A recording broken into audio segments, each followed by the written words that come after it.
This is Dolynny TV. Ladies and gentlemen, good evening and welcome back to another edition of Edmonton Oilers live coverage here on the channel as we get set for, well, how do we put this? How do we put this the best way possible? Because, friends, we are coming down to the stretch drive of March. We've got less than a week remaining and we are playing the Vegas Golden Knights in perhaps the game that determines if the Oilers have a shot at winning the division or if the Oilers will have to settle for, at best, second place in the Pacific Division. I just want to quickly check the scoreboard here, friends, because obviously tomorrow the Oilers don't play, right? Nope, that's not happening. And then how about Monday night? The Monday night, the Oilers are in action against the Arizona Coyotes at 8 p.m. We'll have live coverage of the first period, and that'll be about it, because Tuesday, my friends, we are on the road up to Cold Lake. Well, the Oilers play the Vegas Golden Knights at 8 p.m. I'll be driving in the middle of nowhere around Smoky Lake about then. Pretty much getting up to Cold Lake for the U18 Female B Hockey Alberta Provincial Championships that you ended up seeing the intro video, broadcast intro released for here on Dolynny TV just a short 15 or 20 minutes ago. And that's exciting because, well, obviously Patrick from the Oilers Fanatic will be joining me for our first broadcast together, our first live, true broadcast together. And then as well, Brandon from Gillies TV running up a little bit of extra video work for us on the course of the weekend. But friends, this is exciting because obviously this is my last big appeal to you for a full game to try and join me up in Cold Lake on the broadcast. Of course, live coverage here all weekend, next weekend on Dolynny TV. 2 games Friday. Of course, then 3 games Saturday and 2 games on Sunday, I believe, is how the schedule works out. I do believe I've got the rights to the gold medal game this year, so look forward to having that live on Dolynny TV for you here on Sunday next week. Of course, we have to attend to the Edmonton Oilers stuff this evening, but we will be taking a detour next weekend, and I hope you want to be along for the ride because it's something that I did last year, and I think it was a very valuable piece of the Dolynny TV profile last year, I guess you could say. Portfolio would probably be a better word, but I'm looking forward to having as many of you aboard for that tournament as possible. We'll meet a whole bunch of new friends from across the province of Alberta and some probably even from Saskatchewan, BC, and area. Ontario, I know, had a little bit of representation at last year's tournament as well. So we'll see how that all turns out, but it's going to be interesting just to kind of get up there and test the live capabilities of Dolynny TV for the first time. For those of you that don't know, I did have a broadcast of some live hockey from Drumheller a couple of weekends ago, but of course that wasn't public.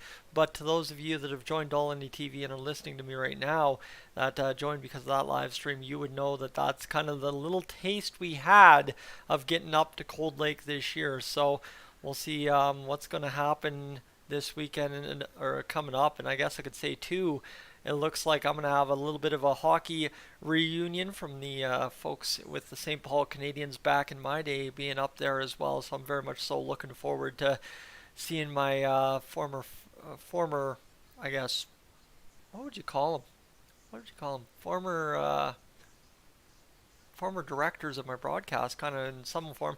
I don't know what I'm trying to say. I know what I'm trying to say. I can't word it right, but you get where I'm going, friends. It's a Saturday night. It's an 8 o'clock hockey game. The Oilers play it probably like 8:25 tonight, so we'll have almost an hour-long pregame this evening, pretty much just promoting the Hockey Alberta Provincial Championships up in Cold Lake for the U18 Female B Division.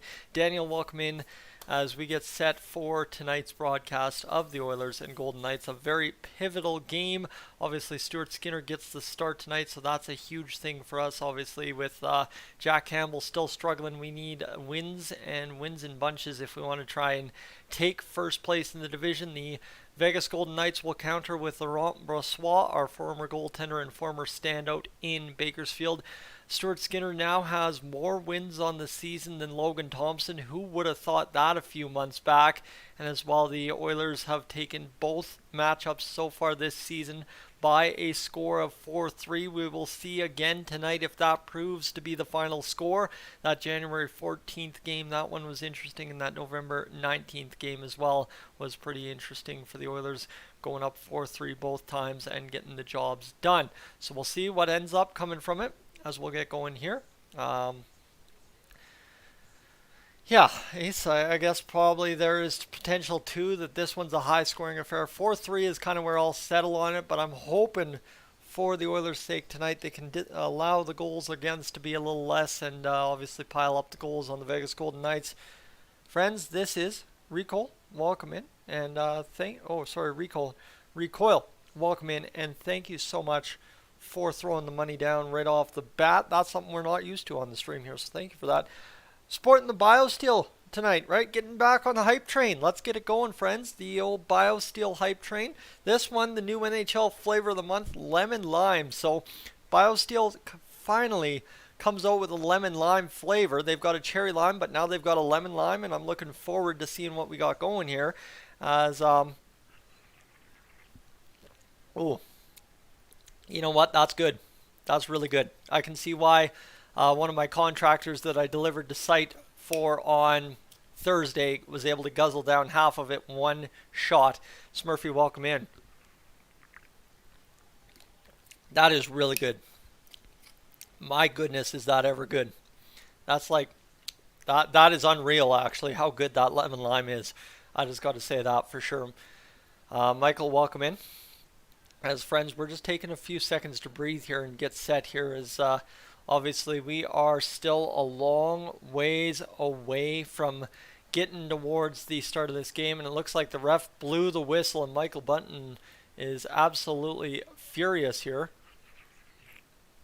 And looks like this Leafs-Carolina game could have a little bit of drama.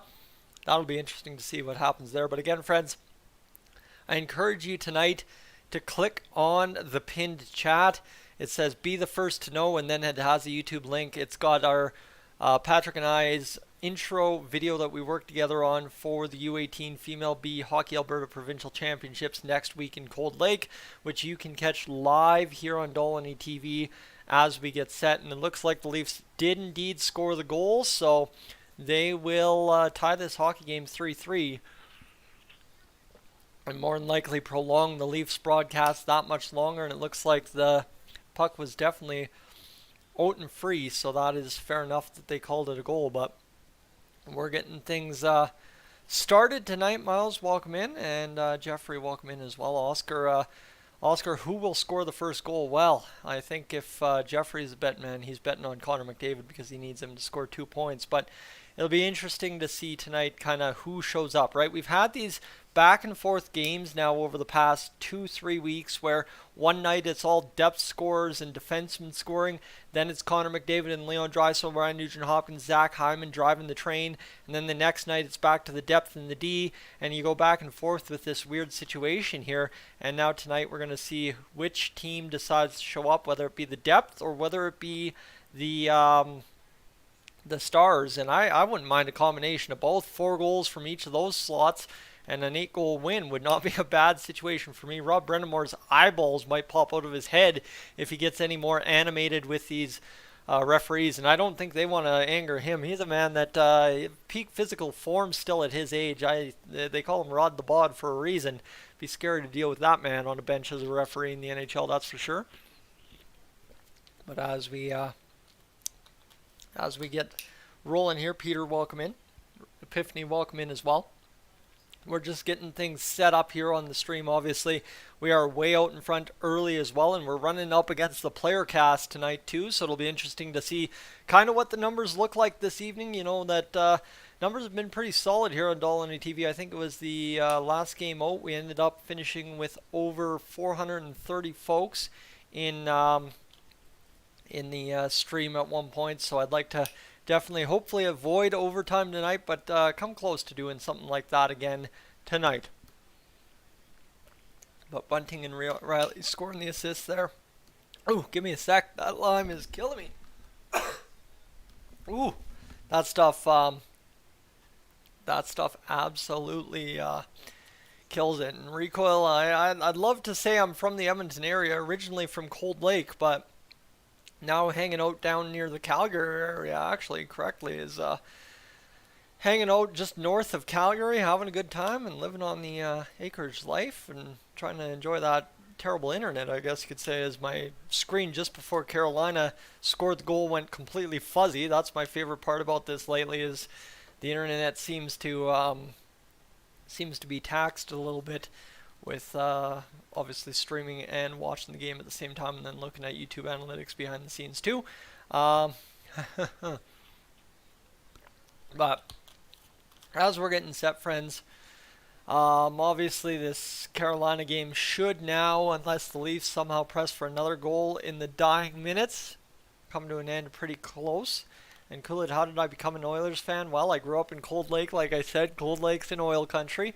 And I guess to argue that is the 05-06 season. She was a magic one, and that's the year that I tuned in. So it's kind of, the rest is history kind of deal on that one for sure. And Nick, you have to go to bed before the game even starts. We're all Tier 2 fans over here in Atlantic, Canada. Well, I was a Tier 2 fan on Wednesday night there when the game started at 8:30, and I was in bed before puck drop. That was a rough day on Tuesday or on Wednesday, and I needed a big day on Thursday. Got to work at 7:25 or 7:30 on Thursday. It was beautiful. I was out of work 15 minutes early that afternoon, and like it was a good day. But GOG, is it tough? Those 8:30 starts. So yeah, I don't feel like I can really argue that going to bed early on a Saturday night, even though it's not out on the East Coast. Alright, here we go, friends. My nose is incredibly itchy tonight. Terrible, terrible, terrible here. Just trying to scratch the nose and get this going. Yeah, let's just finish off this Carolina-Toronto game, and then hopefully we can get to the Oilers game nice and on time tonight. It's all good, Epiphany. If you can't stay the whole length, just glad you're able to make it at all. And Northern Farm Girl, welcome in, friends. I'm just taking my time getting set up tonight. Sorry if it's a bit scrambly here. I don't know what's going on. I think allergies are kind of kicking in here a little bit tonight. I know I had the window open in my room earlier, and of course my room, if I have the window open, drafts down here, so I'm sure there's a little bit of snow molds that's already forming on the ground is starting to drift in here and mess my eyes up a little bit. So apologies if I'm touching my face a whole bunch. Just probably allergies at this point, to be honest with you. But just to give you an idea here as we get set, hopefully the play-by-play and having to pay attention to the TV screen kind of gives me a reason to stop scratching my nose and scratching my face. But 393 goals per game for the Oilers, 325 for the Vegas Golden Knights, 276 goals against for the Knights, though, and 331 goals against for the Oilers. Here's the thing. I don't care how many goals, how many shots Oilers goaltenders face, as long as they're allowing 3 or less goals, we're going to be just fine. That's the general consensus, and I know people say, well, you can't expect to outscore the opposition every night. 3 goals is not expecting too much from the Edmonton Oilers offense, right? We're clipping at 3.93. If we were closer to 3.2, I'd have a concern, but the fact that we are a solid 6.62, so almost a solid 2/3 of a goal more than our goals against per game, I think we're doing just all right. And considering too that goals against has been coming down quite heavily over the past little bit.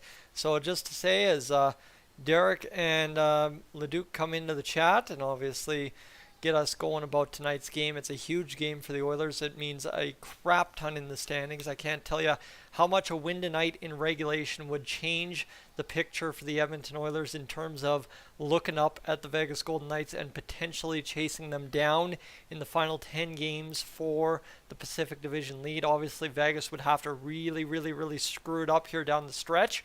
They'd have to pretty much go 3-7, and the Oilers would have to go 7-3, some combination there. And obviously the Oilers win both games against the Golden Knights in that one in regulation. But obviously too tonight that can't happen unless the Oilers start winning this one here against the Knights. We're 96 points for the Golden Knights, 90 for the Oilers. So you're back by 6. You need to find a way how to make up 6 points. Obviously, if you win tonight, that's technically a 4-point game, and you make it down to 4 instead of it going to 8. So you get how this goes. You know what all the terms are here late in the season. And the Oilers' magic number to clinch a playoff spot to boot is now down to 10 points if they win. Right now it's at 12. But if they win in regulation or win in any fashion, it is down to 10. So that's a good thing for us as well. The Oilers are looking really good in that department, and all of a sudden coming together here down the stretch. If we can just finish it off, we will be good to go. And obviously, too, tonight is, as Miles said, a little bit of a playoff taste. As you know, it's something that's going to be inevitable for the Oilers. If they want to make it through the Western Conference, it looks like all paths will lead at one point through Vegas, whether you're a wild card team or whether you're a Pacific Division team, just because it's where it's going to be, right? It's kind of one of those situations. Vegas is going to be a top 2 team in the Pacific. Whether the Oilers knock them off and get into top spot, or they just maintain their top spot, and the Oilers have to face them in the second round after beating the LA Kings. That's kind of going to be your question. You just have to figure that one out, I guess I could say. And we are now watching the New Jersey and Ottawa game, so we are just about 15 minutes away from the broadcast, hopefully flipping over to live coverage of the Oilers game. So we're getting there in due time, I do promise that. Fatherhood FC, welcome in. Glad to have you aboard tonight as we're ready to rock and roll. How many games this year has McDavid failed to score a point? I think it's like 7. I think it's a total of 7. I think he has more 4-point games this year than he does 0-point games, if I'm not mistaken. And I just have to reply to this Facebook message there.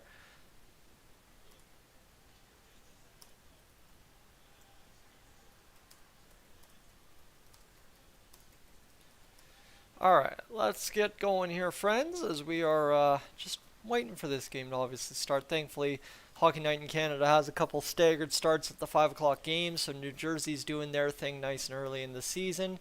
And then secondary from there, we will go over to the little panel coverage and then to the Oilers game, nice and dandy. And that's the nice part. It is an 8 o'clock start, so even if it starts at 8:25, it's not 8:52, and we don't have to worry about it too bad. As we'll hopefully get things rocking and rolling here in a short little bit. But yeah, I don't think there's anything really that we have to say here. As Peter, you'd rather play Vegas in the first round. See, I don't know if I'd rather play Vegas in the first round. Obviously, I think it would be amazing to see Vegas in the first round, because obviously the Oilers fans would definitely show up in Vegas in droves. But at the same rate, too, I don't know. I kind of think Vegas would be nice in the second round, because then all of a sudden you're good to go, and now you don't have to risk Vegas beating you up to face a lesser opponent. I don't know what I'm trying to say there. I feel more comfortable just playing LA in the first round, right? Beat them, get them out quick, and then beat Golden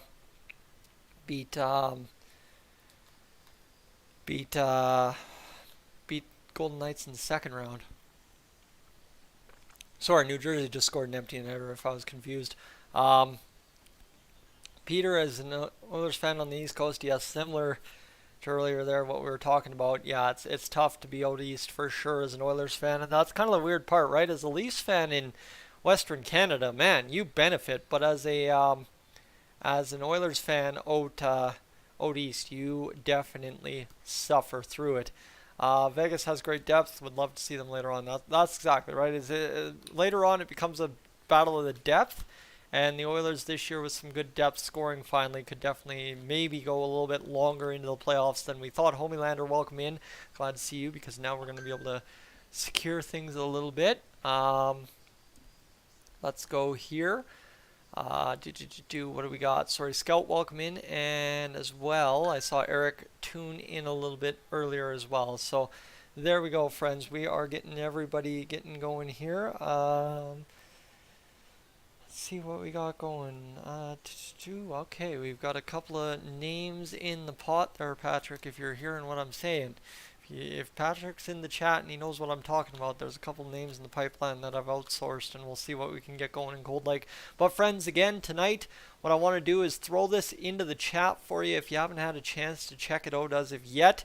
There's a big announcement here on Dolynny TV over the past about half an hour, 45 minutes.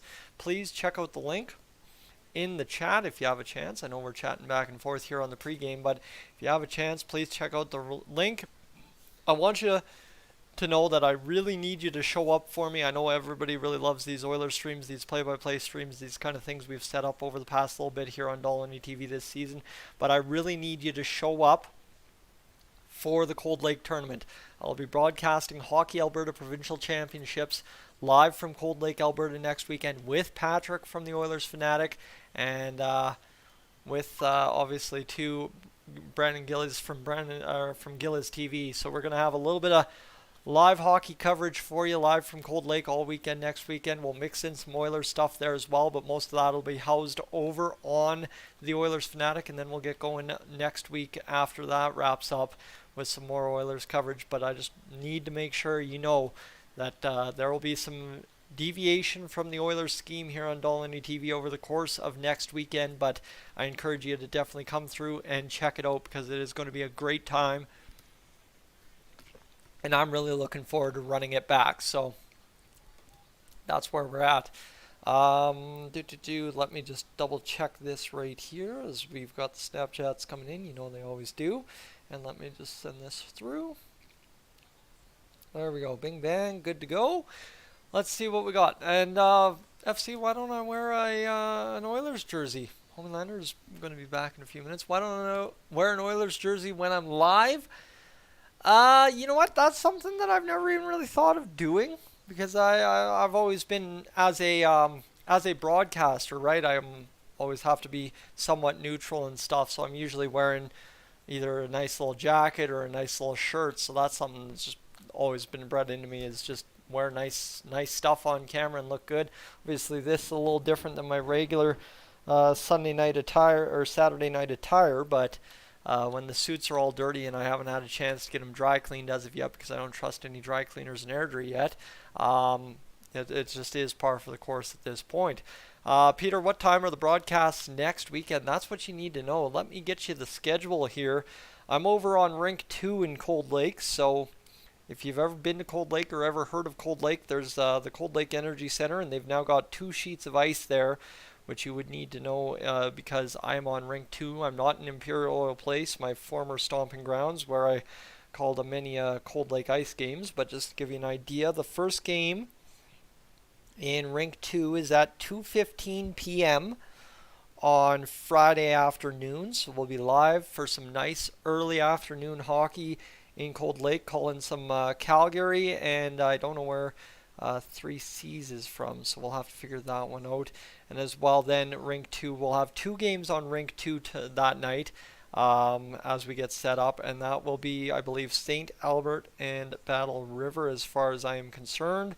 So if you're in the Killam area and if you're in the St. Albert North Edmonton area, it looks like you will be treated to that one. So there's a little bit to that, right? If you're returning to Dolynny TV and know anything about the channel, Cold Lake, Calgary, St. Albert, Beaver Lodge.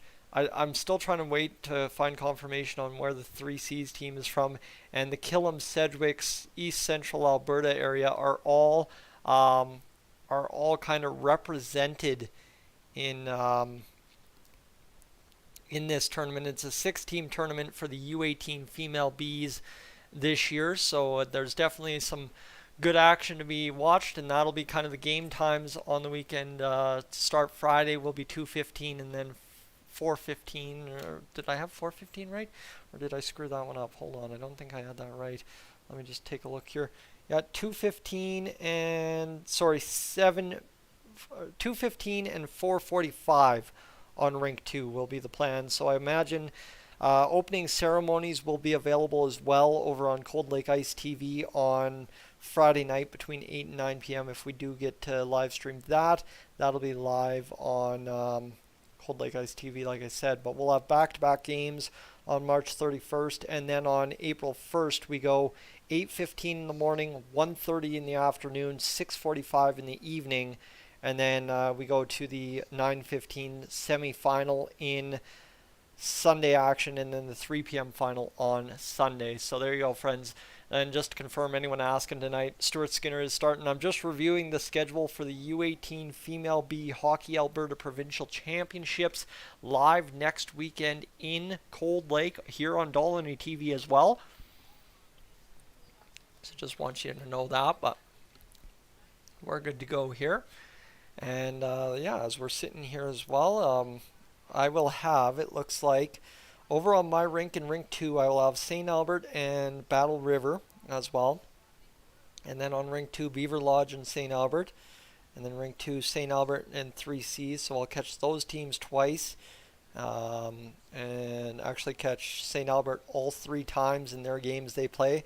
And then catch GHC, which is Calgary, and Beaver Lodge twice each as well. So I catch one team 3 times and catch the other 2 teams, or the other 3 teams 3 times. So that, or twice. I don't know.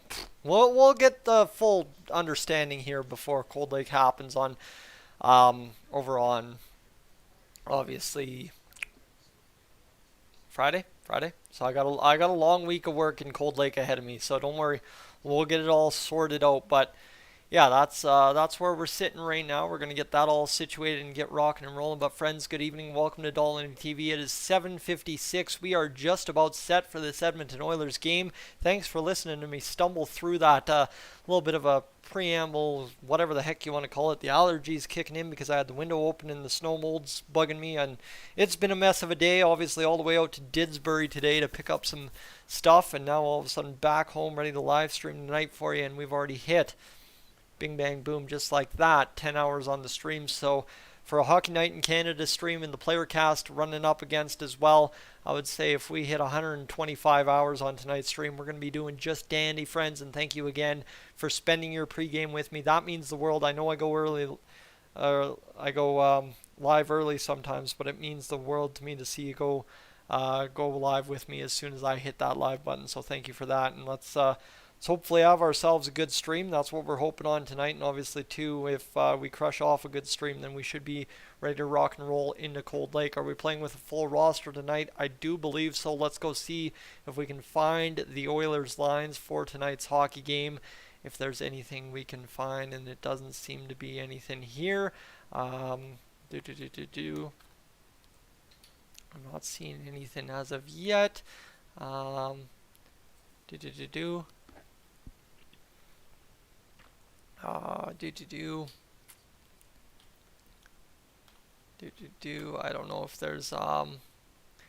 don't know if there's anything here. Yeah, I don't see anything here. Oh, there we go, Bob Stauffer, friends. There we go, Bob Stauffer. We're playing 12 and 6. There you go. That's what you need to know. Kane, McDavid, Yamamoto, RNH, Draisaitl, Hyman, Fogle, Bugstad, and Ryan. And then you've got Costin, Shore, and Janmark out there. So Ryan McLeod's still banged up. We'll wait to see him get back into action here soon. But it is indeed, for the Oilers, a 12 and 6 roster with Ekholm, Bouchard set to start. Nurse, Ceci, Kulak, and Desharnais. Ekholm and Bouchard are set to start according to Bob Stauffer's ranking of the pairs 1, 2, 3. So we'll see if that holds to be true. But that's awesome to see that Ekholm and Bouchard are now fully earning on the Oilers roster lineups from the guys like Bob Stauffer, that top pairing.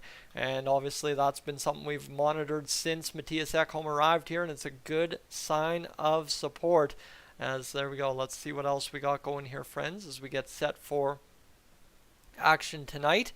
Who's in net for Vegas? It's Laurent Brossoit, so that's what you need to know. Laurent Brossoit, our former Edmonton Oilers goaltender, back up to Cam Talbot back in the day. Yeah. We all remember his days with the Edmonton Oilers and his days with the Bakersfield Condors, might I add.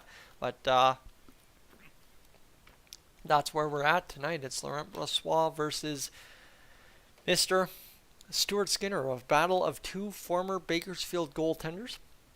And Matt, welcome in as well, as we're getting set for tonight's hockey game, and all of a sudden the stream picking some stuff up and picking some folks up as well. If you haven't had a chance yet to leave a like on the stream, I know we're at 14 out of 52 people watching live, so we're actually not in as bad a shape as we usually are to start streams. But if you haven't had a chance to leave a like as of yet, please do.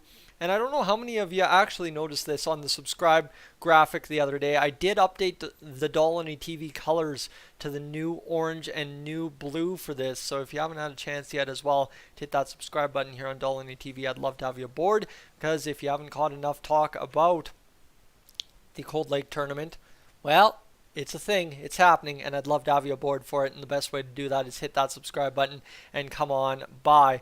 Matt, how do you make a donation? Quite honestly, I have never done it myself, to be honest. That's something that I will be doing come the playoffs this year. I'll be buying a little prepaid Visa gift card and going around and spreading the wealth a little bit here. Is pretty much I'm going to use whatever I get out of Cold Lake to kind of pay back everybody that has made my success over the past several years. So that's kind of the idea. I'm going to find out here soon, just like you, Matt. Sorry, that's a terrible answer, but that's about the best one I got for you. And Eichel will play his first playoff game of his career this year. That is, Jack, that is an insane stat to think about. That is absolutely nutty to think about. The Vegas Golden Knights 45-21-6 this season. Scott Oak live from the Rogers Place in downtown Edmonton in the heart of Ice District. Whew, love it. Love it. Still love that tagline. I absolutely love it. But it will be an interesting year, yeah, because that Eichel McDavid rivalry that no longer exists. Well, they could be sending Connor McDavid. Oh, what happened here? My broadcast cut out. Interesting. Okay, let's go here and go here. And let's go over here and see. Oh, okay, they actually had it on a different channel. That's what's happening. Okay, I was actually watching on Sportsnet 1. All right, let's see. Here we go. There we go. We got Scott Oak back on my television screen. But yeah, let's Jeffrey. I'm saying yes. Let's run up the score on the Vegas Golden Knights tonight. That's kind of what I've been preaching earlier on in the pregame as well. Jeffrey would know that, but we just need to go out there and run up the score a little bit, because you want to show good against the Vegas Golden Knights, and you want to beat them handily so as you don't have to play Connor McDavid for 60 minutes against them. But just to give you an idea as well, I think we're at a 5-game winning streak here. That 6-3 victory against Ottawa ran it up and started it all off. But if we go back here, let me just flip down here and see where we're at. Yeah, we're on a 5-gamer. It would have been an 8-gamer had we not had the debacle against the Leafs. And I use that line, but it's actually stolen, because that's stolen from Patrick, having texted me when we would have been on a 5-game winning streak in the Dallas Seattle Kraken game there, going from Dallas to Seattle. He pretty much said verbatim what I said, so it's it's not even my line that I'm using, but it's a dang good line, and I know I have to use it tonight in that instance. So Patrick, forgive me, but yeah, we got to get it going. And Dean, welcome in. And Gavin Paulo, welcome in as well. Glad to see you in the live stream tonight. Obviously, I think over in New Zealand, if I'm not mistaken, it's about, depending which side of the country you're on, it's about 3 o'clock in the afternoon on Sunday. So, well, a matinee game kind of deal, kind of afternoon game. I don't know what you would call a 3 p.m. start for the Oilers, but maybe out in New Zealand we got a sketchy Oilers game starting on a Saturday night, because to be honest with you, the Oilers don't show well in the afternoon, typically speaking. And I guess Gavin Paula tonight, I'm hoping they show well for you this fine Sunday afternoon. But that actually reminds me, I should probably text my friend down in New Zealand there and make sure I'm touching base for another day in a row. We're rocking and rolling here. Obviously, I'm doing pretty well. We'll just send a pretty look at the numbers. Another fine Saturday night. Yes, we like it. All right, bing bang, and we are good to go. Afternoon games, might as well put in Jack Campbell. I mean, it won't hurt anything more. You could have Stuart Skinner, or you could have any legendary Oilers goaltender, or Andrei Vasilevsky, or any of the goaltenders that are elite in the NHL, and it ain't going to make a difference. The Oilers are going to struggle. So that's where we're just going to be glad that it's Saturday night, 8 p.m. against a team like the Vegas Golden Knights. And that's what we're looking to do tonight, is just beat the Vegas Golden Knights. And instead of widening the gap to 8, we're looking to divide it down to 4. So 4-point game on deck for the Edmonton Oilers, and they got to show up and show out this evening against the Vegas Golden Knights. So that's where we'll see. And I don't know how many of you watch on Sportsnet now, but it feels like on Sportsnet now you get 3 commercials. You get whatever that one Bet 99 I think it is, and then you also get Canada's Got Talent for City TV, anything City TV related kind of lumped in there, and then as well Hockey World or Minecraft Hockey, whatever the heck that world is that Sportsnet built in Minecraft, but that's kind of where we're sitting, is those are the 3 main commercials. Then you get commercial break in progress, so that's always the real fun one to have. But yeah, that's where we're sitting, friends. We are just about ready for this one to get underway. I imagine we will have anthems here in the next 3 or 4 minutes time, and then we'll be ready to rock and roll. But for a Saturday night, hockey night in Canada, going up against the player cast, I'm not minding these numbers here early on. I think things are looking pretty solid so far. Again, thank you to everybody that's hit the like button. We're already up to 20, so we're crushing along. And how many wins do we have at home in a row? I think that's a different question, as we've got 2 there, 2 there, and then of course we're out on the road there for a while, and then 2 there. So we're at least up to 6 straight wins at home, 6 straight in the month of March, I guess you could say. But home, we were struggling there for a while. So yeah, actually it is 6 straight because we lost our last game of the month on the 27th of February against the Boston Bruins. So it's 6 straight at home right now for the, sorry, is it 6 straight? Yeah, it's 6 straight. So it's 12-6 for the Oilers. 6 straight, 5 straight wins in a row over the course of the season. Bretta, do I think Connor McDavid scores tonight? I think Connor McDavid scores 2 tonight, just because Jeffrey obviously wants the 2 points. So we'll go out in there and get it for him. And obviously to Dean, if I haven't caught you yet, welcome into the stream. And we've got the land acknowledgement prior to tonight's game hitting our television sets. The Turtle Island Edmonton Oilers logo, which I will tell you, quite honestly, I love this jersey. Don't mind me. This, you know what? I actually was a big advocate of let's try something different, and it turned out pretty okay. But I will tell you, I want to see full-time next year, or when we go over to the Fanatics made jerseys in 2024, 2025, I want to see an alternate Turtle Island Oilers logo jersey full-time for a season. That thing is absolutely phenomenal. Flips, welcome into the stream as well. And Brian, is Quick starting? No, it is actually Laurent Brossois starting for the Edmonton Oilers tonight. So that's where we're at.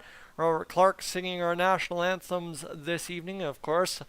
As always, it seems on Dolynny TV, it is a 2 anthem night. So that's where we're sitting right now. It's a 2 anthem night, and we will have ourselves everything here in a matter of moments. But just to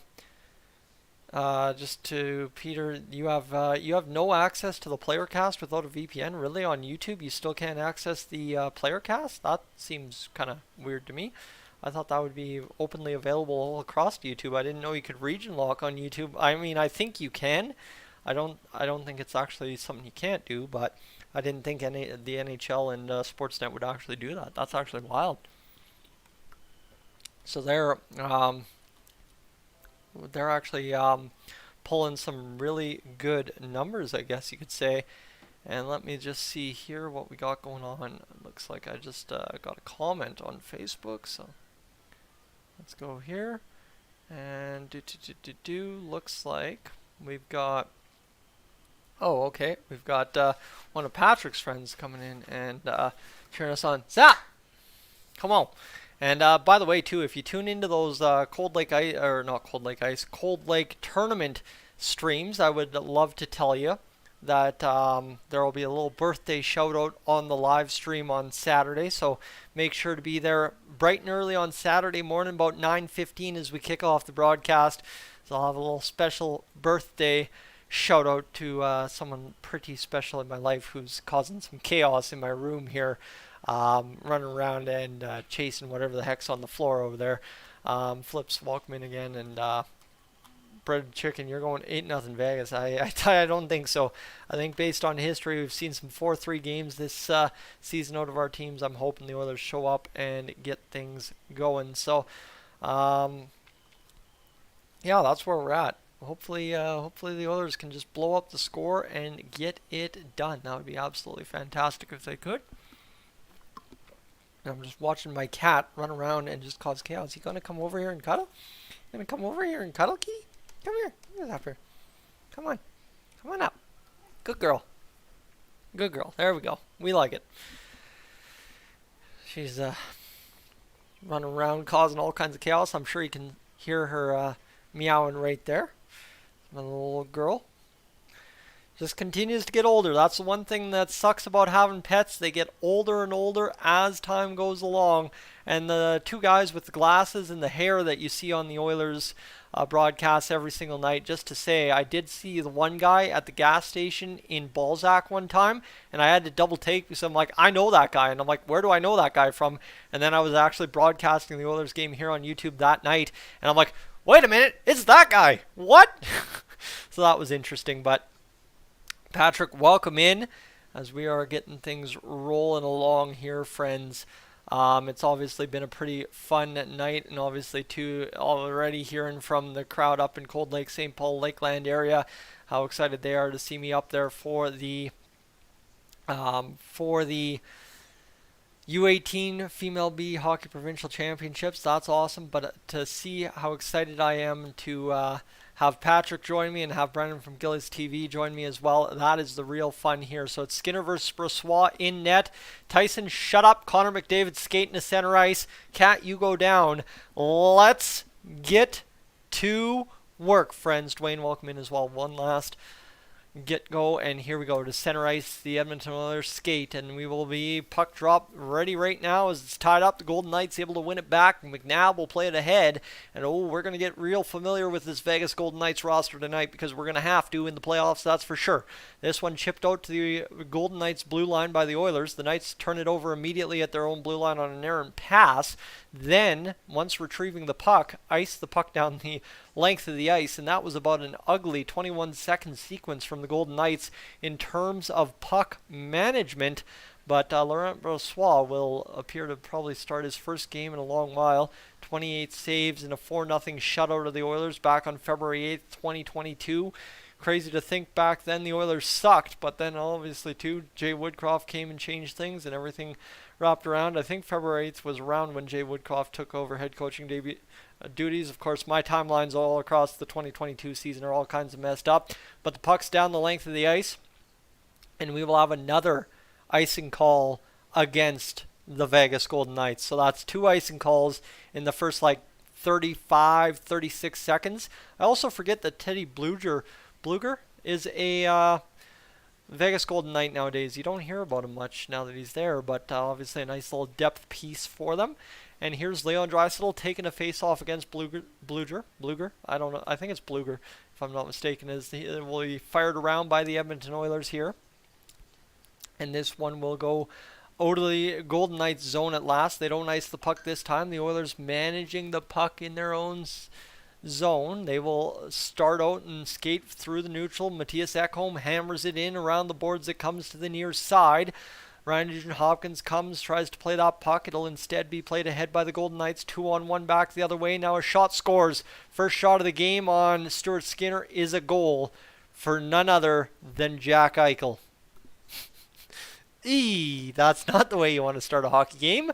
The 1-0, one shot on the board for either team, and it's a one goal for the Vegas Golden Knights, so maybe a good omen for the Oilers. But this one right here, Evan Bouchard gets beat on a board pass, and then Matthias Ekholm down, and just Stuart Skinner drifting over and gets beat on the far side on a sniper's shot from Jack Eichel. And that one, it looks like Stuart Skinner kind of kicked his skate off the post, might have screwed up his cross crease slide a little bit there, but Jack Eichel gets it going, and that will be his 27th of the season. 101 in from Barbashev and Marchessault. The Oilers immediately respond by getting into the offensive zone, though that one tips out on a D-to-D pass, and it'll go out of play with 18:45 to go here in the first period. The only real good chance on net so far this game has been the Jack Eichel goal. Really nothing else has been directed even remotely close to the net. The Oilers have had 2 or 3 face-offs here in the offensive zone, and now Connor McDavid back out there with Yamamoto and Evander Kane. So this one will get going as Kane will step in to take the draw for McDavid. 18:45 to go here in the first period. The Golden Knights win it back again, And this one will go into the neutral. That puck just flipped. I thought it was going to go out of play, but it does land in the neutral zone. The Knights offside, so the Oilers able to collect the puck. Played ahead there by the Oilers. Yamamoto's going to have to come chase it down into the offensive zone. He'll hammer Pietrangelo and be able to free up a puck. Does Kane to the side of the net. Couldn't drive it on the backhand to the front of the net, so the Oilers far side able to retrieve it at the point, where Connor McDavid gets it on the near side pass as Cody Ceci goes back to McDavid, drags it back to Ceci, but the power move by McDavid escapes Ceci's skates, and this one will be all the way back in the Oilers' end, where it'll be backhanded ahead by Evander Kane all the way down to the Golden Knights goal line, where Laurent Brossoit played it, and the Golden Knights were able to get it out. Vinny Desharnais able to play that one across to his D partner there. I believe Brett Kulak tonight, as this one's moved ahead by the Oilers. Played there by now Nick Bjugstad, who drags along the boards. He'll leave it for Derek Ryan. Short side shot for the Oilers. Couldn't get it on net was Warren Foegele. Now battling along the boards. Foegele able to come up with it again. He'll work it back to the point. The shot from Kulak not coming down. This one will work again below the goal line for the Oilers. They continue to battle along the boards. Can't seem to find anything. It'll go down back into the Oilers zone. Yao, welcome in, and Julie, welcome in as well, as this is not the start we were looking for. A 1-0 lead for the Vegas Golden Knights with 17:14 to go here in this first period to play. The Golden Knights, after the Oilers clear the zone, backhand it back towards the Oilers' end, but the Oilers able to cut it off niftily and force it back into the Golden Knights zone, despite the Golden Knights having possession, and now transitioning through the neutral zone and being offside at the Oilers' line. So there you go. We are off and running in tonight's broadcast, and let me tell you, we are running into not such a great start for the Oilers. They've played some offensive zone time, but still without a shot. The Vegas Golden Knights with only one shot in 3 minutes and 2 seconds. And obviously, it was the goal. Michael will catch you in a little bit. But hoping tonight the BioSteel does the trick. Of course, it's been a while since I last freely advertised the BioSteel on the streams, but was able to get some from town today when I ran. So there we go. The Golden Knights, though, lead this one at 1-0. The Oilers trying to respond here. And this one will be knocked back the other way by the Oilers into the offensive zone. Leon Draisaitl gets it across to Nugent Hopkins. Nuge will play it over to Draisaitl in front. Hyman scores! Just like that, the Oilers answer right back there. First shot of the game is a goal as well. 1-1, 16:32 to go here in this first period of play between the Oilers and the Golden Knights. And look at this. We might be in for an offensive shootout. If you're still in the chat there, Ace, you might not be wrong with that big 16-9 or whatever the heck the score you predicted way off the start was. Yeah, we like to see that. The Oilers get it to the front, and then Hyman just directs it in. I don't know if he got skate or stick on that one, but it goes into the back of the net. He's standing in that blue paint, and he whiffs on the shot, but directs it into the net nonetheless. So he did get the stick on it, and the Oilers tied up 1 apiece, and we've got an offside or something at the Oilers line. 56th assist for Ryan Nugent-Hopkins. Draisaitl with point number whatever the heck this season. He continues to impress, but let's get going. That was huge for the Oilers, and look at this play right here. Tipped it right in front. And Peter, you said 9-8 as a joke as well. Yeah, I know we had some joke comments because that's kind of just everything that we run every pregame is just messing around with the score. But oh my goodness, that was a big time goal for the Oilers. Speed, welcome in as well, and Brian, welcome in as well, as we've got everybody just kind of coming through the doors here early on the stream, as well as we get things started with a dump in here into the Oilers zone. Now that we're back evened up at 1 apiece and 16:06 to go here in this first period. So if you're pacing 2 goals every 4 minutes, we would be tied 5-5, sorry, at the end of the first period. So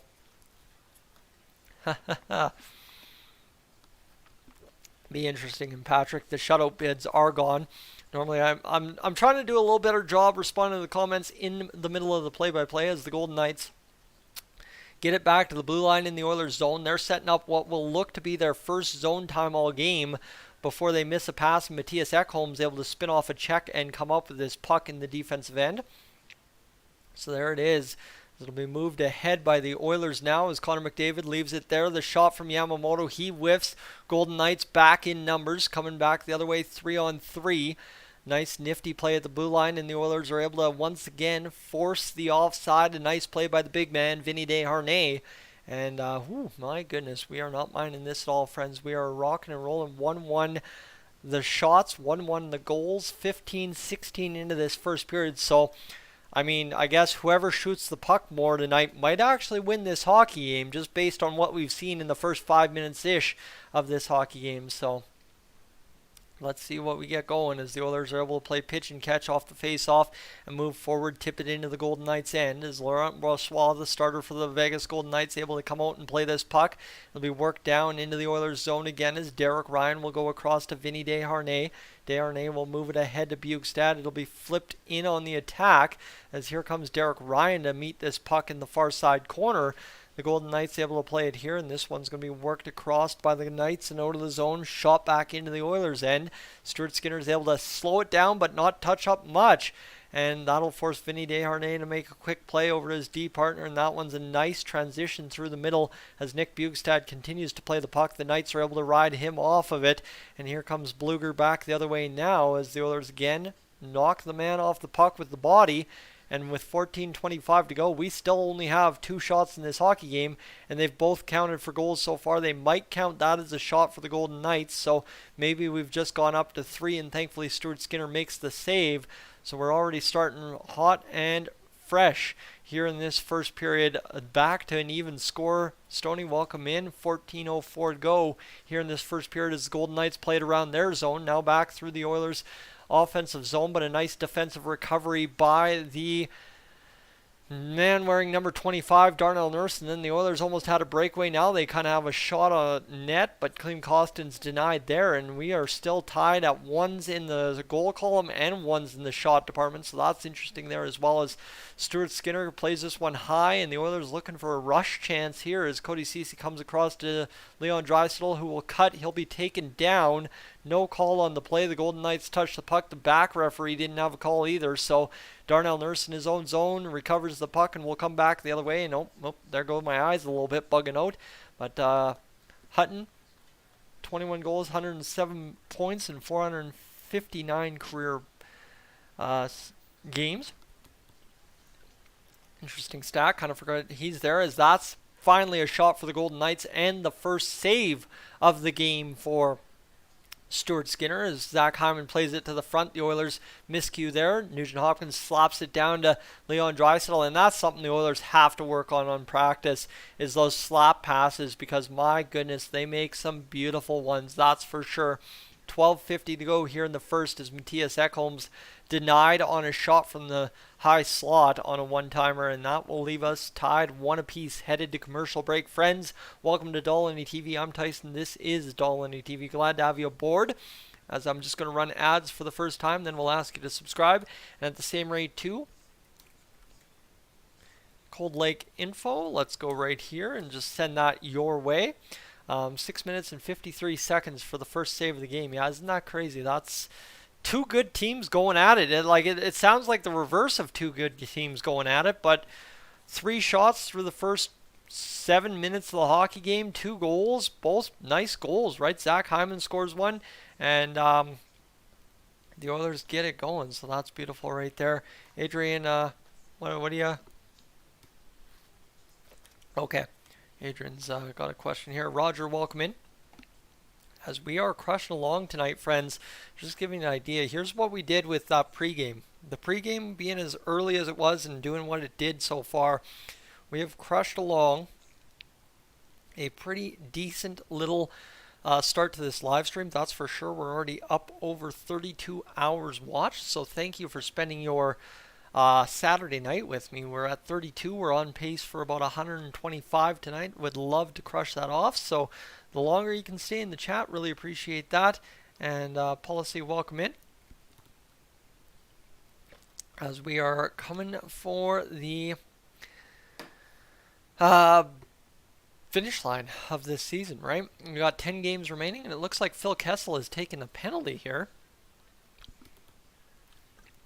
Didn't realize there was a penalty at the end of that sequence. Somewhere in there, I guess so. And okay, let's get back to the play-by-play. I don't know where Phil Kessel took the penalty. Oh, a tripping call on Ryan Nugent Hopkins. So The back referee had his arm up. We never saw it. Phil Kessel takes an interference. It is a trip, but it's interference because it's off play. And let's get set for this one. Yeah, we have a power play here right back from commercial break as Evan Bouchard picks up the puck on the face-off win, and the Oilers will get going. The shot comes in, denied there by a block in front by the Golden Knights, and Bouchard's able to keep it in, so he makes up for a bad play earlier by a nice keep-in on the power play, and then a feed to Zach Hyman, and Laurent Brossoit sprawls on it, quickly makes the save. Hyman goes down. A man almost falls right butt on top of him, and with 12:33 to go in the first period, we've got 17 seconds gone in this power play and a mad scramble already in the crease. We don't mind seeing that. We love when the Oilers decide to show up and play in the net area. And that was a good little attack right there from Zach Hyman. He gets working on Brossoit, takes a cross-check in the side, and then falls down in the crease. Hyman dancing outside of the blue paint. He's trying to dig that puck free. It was free, but they blew it dead. And, yeah, it is Laurent Brossoit in net for the Golden Knights. It's not Jonathan Quick tonight. And here we go. 2 for 4 on Thursday against the Arizona Coyotes. That was a pure domination game by Ryan Nugent-Hopkins, might I add. And this one for the Oilers plays it across. Leon Draisaitl had 4 assists on all 4 goals too. That was pretty impressive. As the Oilers load up, McDavid skates through the middle. He can't get it going, and now Zach Hyman's falling down, tries to make a play last second. Couldn't get the job done. This one's going to be worked ahead now by the Oilers to Connor McDavid. McDavid will go across, and the Oilers will set up the attack right here as things get set to get going. 51 power play goals the last 2 seasons for the Oilers. Played to the middle, cut off by the Golden Knights. Connor McDavid methodically down to Leon Draisaitl as he starts to rotate around. Here's Draisaitl near side dot. Draisaitl will forehand, backhand, back to the blue line. Bouchard across to McDavid. Now to Draisaitl. He passes off the one-timer. Now open net one-timer. And what a block by Braden McNabb. Back to Draisaitl on the play by Evan Bouchard. That was an absolute unreal blocker. That was going in, and this one played back across to Draisaitl. A little hop over his stick. As Draisaitl will look to play this one back to the point. Evan Bouchard able to keep it in this top power play unit, rolling out there right now. Shot comes in. Hyman backhands it wide. Leon Draisaitl picks it up. The Golden Knights can't escape the zone as the Oilers continue to apply the pressure. Though a shot not coming from McDavid, now from Draisaitl's side of the net. Couldn't get it going back to the other side as the far side now will get a little bit of work on this Oilers power play as Draisaitl falls down. He's just wipes out pretty much, and the puck is then cleared by the Golden Knights. But what an effort on the Oilers power play. Now up to 6 shots in the game. The game, though, tied of 1 apiece as Darnell Nurse with a second of power play time cleared the zone. And now here comes Nick Bjugstad taking it to the net. Denied by Laurent Brossoit. Bjugstad will rim it around the boards back high to the point. Now near side, Cody Ceci fires the shot. It goes up and off the glass to Darnell Nurse, who will play it down low. Now Bjugstad in front. Secondary shot comes in. Blocked in front again. Still blocked. And cleared out by the Vegas Golden Knights this time. It is Cody Ceci's 700th career NHL game tonight, might I add. As this puck comes to the near side boards. As that'll be played by Nick Bjugstad around the boards as Evander Kane hops over to take a shift. This one now to the near side. Ceci fires a shot. Brossoit's been sharp so far, right? That flub by Hyman's the only way that he was beat so far. And honestly, you know what? Sometimes you have to be good to be lucky and lucky to be good. And that's Zach Hyman this year for sure. And he's had a lot of bad luck go his way too. So fair to say he finally got a chance there as the Golden Knights load up a shot blocked in front by the Oilers again. Worked out. Now Janmark's trying to punch it down the ice. He does. Now trying to punch past Pietrangelo. Can't seem to do it. And this one will be worked out by the Golden Knights. Eichel takes a jolt but able to get it to center. And now the Golden Knights able to lift in through the neutral zone but cut off there by Devon Shore and Vinny Desharnais. The Oilers cut off shortly thereafter and it'll be fired into the Oilers bench. And with 9:25 to go here in the first period, we're just lucky that puck fired into the bench didn't hit Jay Woodcroft square in the forehead. But what a block off the stick there by Braden McNabb, getting down into the lane, and then Zach Hyman just couldn't flub it home. But that was a beauty of a block, that is for sure, and you got to admire that when you can get it. So as we're getting going here, I'm just wanting to see if there's anything we can possibly add to this one. I don't think there's really anything much we need to add other than the watch times coming along, 36 hours now. So we continue to rotate up and above. And if, friends, you're new to the channel, what I want you to do, I feel like tonight we're going to have a much more Dolynny TV subscriber base centric crowd. But if you're new to the channel, I'd love to have you hit that subscribe button here. You've seen me advertise in the chat all night. Cold Lake watch with the same link. That's for information on how to view the Cold Lake tournament that I will be calling here live on Dolynny TV, and it'll also be live. Rink 1 will be live on Cold Lake Ice TV, but me and Patrick will have your call of the games live from Cold Lake. So yeah, that's where we're at right now. Christine, welcome in as we're getting set for obviously the rest of this first period. And things are looking good for the Oilers, right? You're hanging with the Knights. The Knights are hanging with you, however you want to say it. We're working everything out right now, so hopefully it all comes together for the Edmonton Oilers. And as we can say, right, we've got a grand total of 3 games left this month, and it's kind of a mess. I wonder how much I would have to pay Patrick to risk some sleep and go live for the Tuesday night game there to have some Oilers Fanatic live coverage for the game against the Golden Knights on the road at 8 p.m.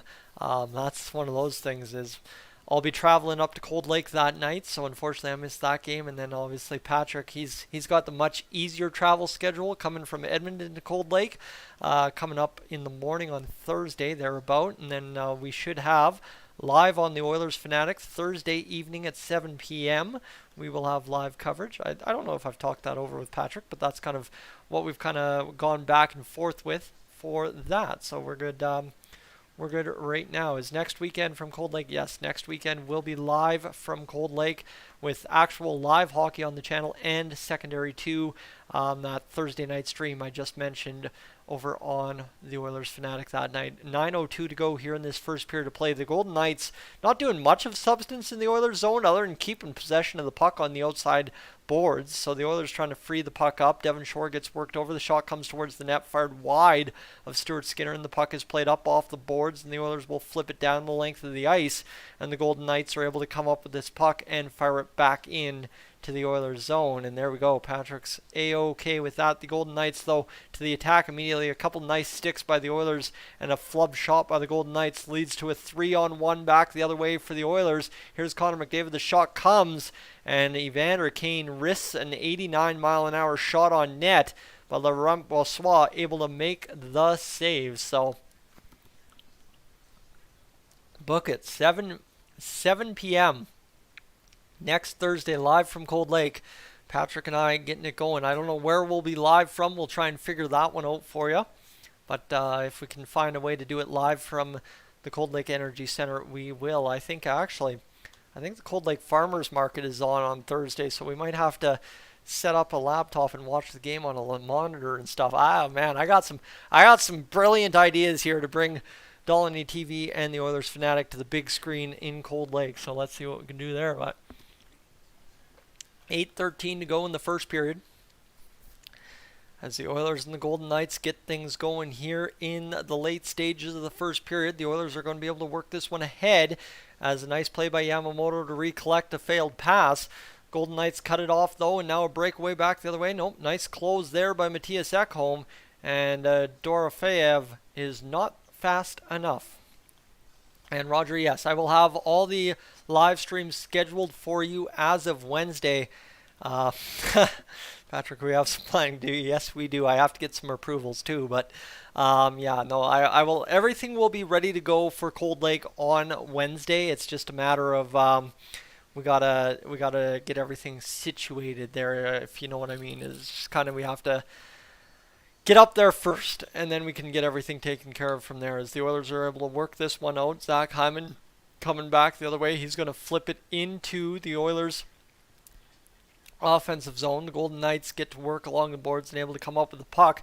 7:40 to go here in this first period of play. 9-6 the shots for the Oilers. So it's been a good period for the Oilers, and I think really that power play, despite not coming up with a result, was not too bad at all. And here's a turnover by the Golden Knights to Zach Hyman. He'll rip the shot. Brossoit swallows it up but can't handle it. So the Oilers able to keep going on the attack, and this second line has been pretty stellar so far. And we might have had another goalie fight in the ECHL tonight with Ryan Fanti, the Oilers prospect, getting into it. Let me see. The legend of Fanti continues is the text I got from the Bakersfield Insider. So let's see what we got. Goalie, goal. No, no, it's not a fight. Ryan Fanti now with a goal and a fight in the ECHL this season. You love to see it. Go find that clip if you want. Ryan Fanti scoring a goal for the Fort Wayne Comets tonight. You don't mind that. The Fort Wayne Comets getting to make some memories with some Oilers youngsters. And 7:11 to go here in this first period of play. 10-6 the shots on net for the Oilers here in this first period of play. Friends, welcome aboard Dolynny TV. The puck's down and the Golden Knights win it back. The Oilers, though, able to cut it off. Klim Kostin skating around off the boards. Shot towards the net. Can't do it. And I got to sneeze. There it is, but yeah, that's where we're at right now. 6:55 to go.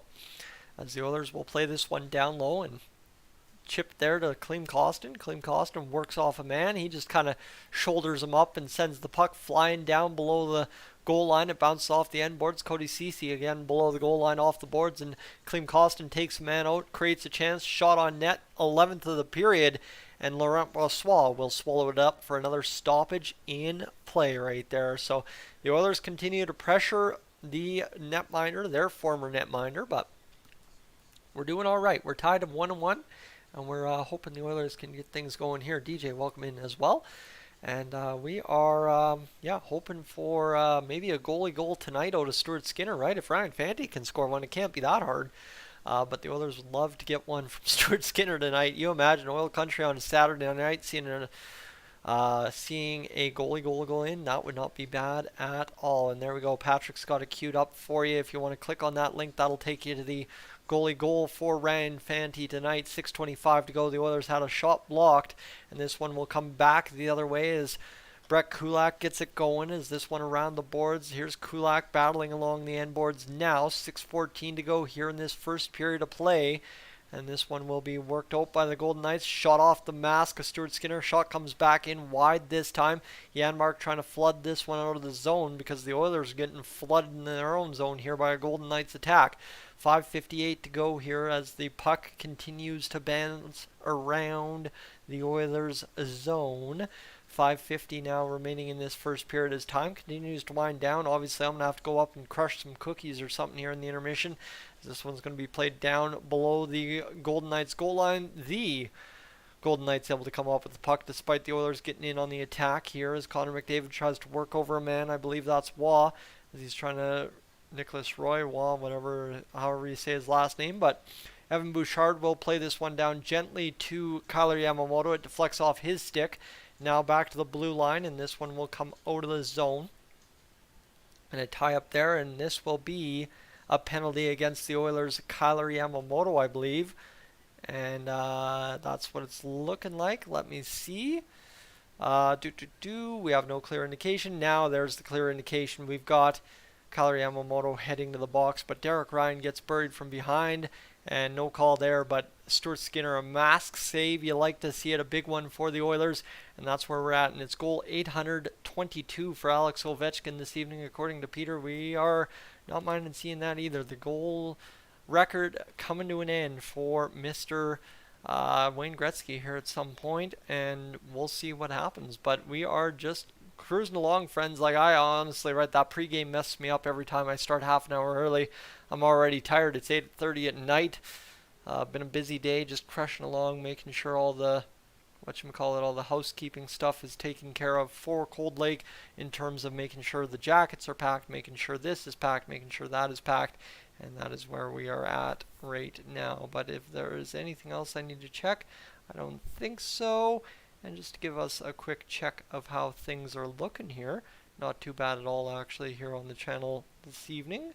Things are coming together rather beautifully, and obviously too the stream doing its thing here early on a Saturday night. We're coming along and cruising along down the stretch. But I do appreciate everybody tuning into the Cold Lake broadcast intro that I've put up tonight. That's beautiful work of art from a good buddy of mine, Jordan Newton, And another beautiful piece of work on the visuals as well by Patrick, yours truly in the chat there, the Oilers fanatic. So we've definitely had it, and of course the voice will let him remain anonymous, but a great voice down in America doing some great volunteer work for us here on the stream, that is for sure. But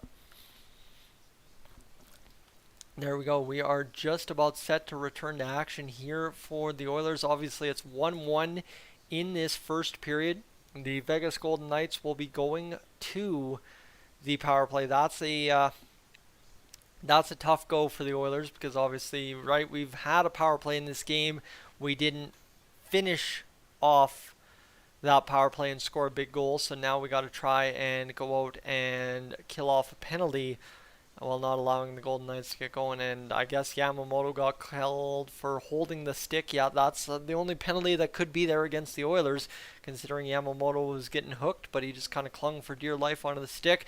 And the Golden Knights immediately off the face-off ring the bar, and the puck goes up and out of play. Barbashev looking skyward. 9 seconds to go in this power play. And look at this puck movement there by Jack Eichel. Beats 2 Oilers, and then it's rung off the bar by Barbashev, who knows he had a little bit of daylight on Stuart Skinner, and that one's up off the bar, maybe off the stick a little bit as well. 11-7 the shots for the Oilers here, and there's one of the cats just hanging out. It always freaks my eye out when I see a little bit of movement to my left. You never know when the boogeyman might be hanging out in the basement, right? 4:58 to go here in the first period of play. 8 power play goals leads the Vegas Golden Knights for Jonathan Marchessault as the Golden Knights back the other way. It's crazy to think the Oilers have like 2 guys who have scored 20 plus power play goals, and the Golden Knights are like 8 leads the team. 4:39 to go here in the first period as the Golden Knights will load up the attack one more time from their own zone as they weave in and out of the neutral zone traffic, and this one across now to Barbashev, who will sift it down low, bat it around the zone, and the Oilers may be able to get this one out if they can meet the puck on the far side corner. It indeed, though, comes to the Golden Knights at the blue line. They'll work it around the zone, come back high, now down to the near side dot. Nice interruption there by the Oilers, and they will be, with 55 seconds to go, content to flip it down the ice. Jack Eichel has to pick it up and get set to attack once again. 48 seconds to go. This one's going to come back the other way as this one will be fired towards the net. Goes wide there. The Oilers are going to chip this one off the blue line and come back the other way as the Golden Knights are able to flip it to the open wing. And here's Warren Foegele firing it back down into the Golden Knights zone. 3:44 to go here in this first period as the Knights line up and getting it going. Is 3:37 to go. Tipped there by the Knights. Shot fired, scores. Just like that, a broken play in the middle of the ice, and Dorofeyev, who I said didn't have the speed to keep up with Matthias Ekholm or Darnell Nurse, one of them earlier, scores the goal on the power play to make it 2-1 for the Golden Knights. DJ with the clear notification there, and that's where we're at right now. The Golden Knights take the 2-1 lead, and you know the Oilers responded pretty quick after the 1-0 goal from the Golden Knights, so we'll see what happens here. But just a beautiful shot there from Dorofeyev that gets right through everything, goes up over the shoulder of Stuart Skinner. I don't think it's even tipped. It just kind of goes right through the middle of the ice. And Kailer Yamamoto a little ticked off with that one, that's for sure. Dorofeyev, his 5th this season on the power play. He's just recently called up as well, I do believe. And Carlson and Melker Carlson, that is, and Phil Kessel will draw the assist. 3:33 to go here in this first period of play. 11-8 the shots on goal for the Oilers. So they're taking their dang time to go here in this first period, and 3:27 to go in the first period. We'll have an icing call against the Oilers, and the total goals live is 7.5 if you're at all worrying about that. Kind of both are minus money right now. And look at this, Dorofeyev just kind of fires it over top of the shoulder of Skinner. He gets down late.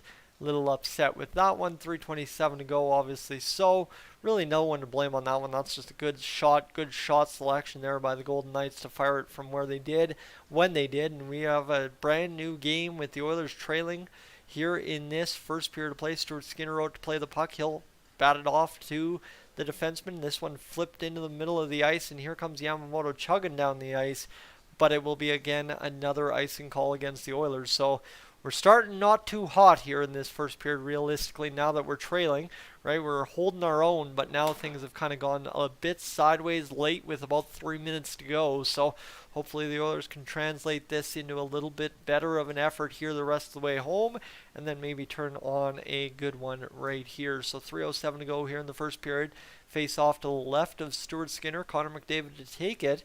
And he will, nope, not draw it back against, unfortunately, Jack Eichel in that draw. 7 points in 10 games played this year for Dorofeyev. He was the 79th overall pick in 2019, which you would know as the Philip Broberg draft if you're an Oilers fan. As Evan Bouchard comes back the other way, he'll play it across to Connor McDavid. McDavid wheels into the zone. He's going to spin around off a check, come down low to the Golden Knights goal end boards, I guess you could say, below the goal line. And that one is another battle lost for Kane and Yamamoto. Nice chop play by Draisaitl, though. He's going to get it turning back the other way. Draisaitl is going to fire it down low. Big hit there by Kane to finish his man. Unable to free the puck up, though. And with 2:25 to go, it comes back the other way for the Oilers. And Cody Ceci will play this one across the ice to Darnell Nurse. Nurse will pick this one up down the length to Laurent Brossoit. 2:13 to go here in this first period, as the Oilers continue to battle the Golden Knights as time gets slipping away from the Oilers a bit here. And this one will be an icing call against the Golden Knights all the way length of the ice into the Oilers zone. Nurse touches up. 2:01 to go here in this first period of play. And yeah, that's where we're sitting at. Dorofeyev obviously doing some crazy things and scoring some crazy goals for the Golden Knights so far this season. And we'll obviously see if he is done tonight or if we'll see more from him. That's going to be the challenge for the Oilers.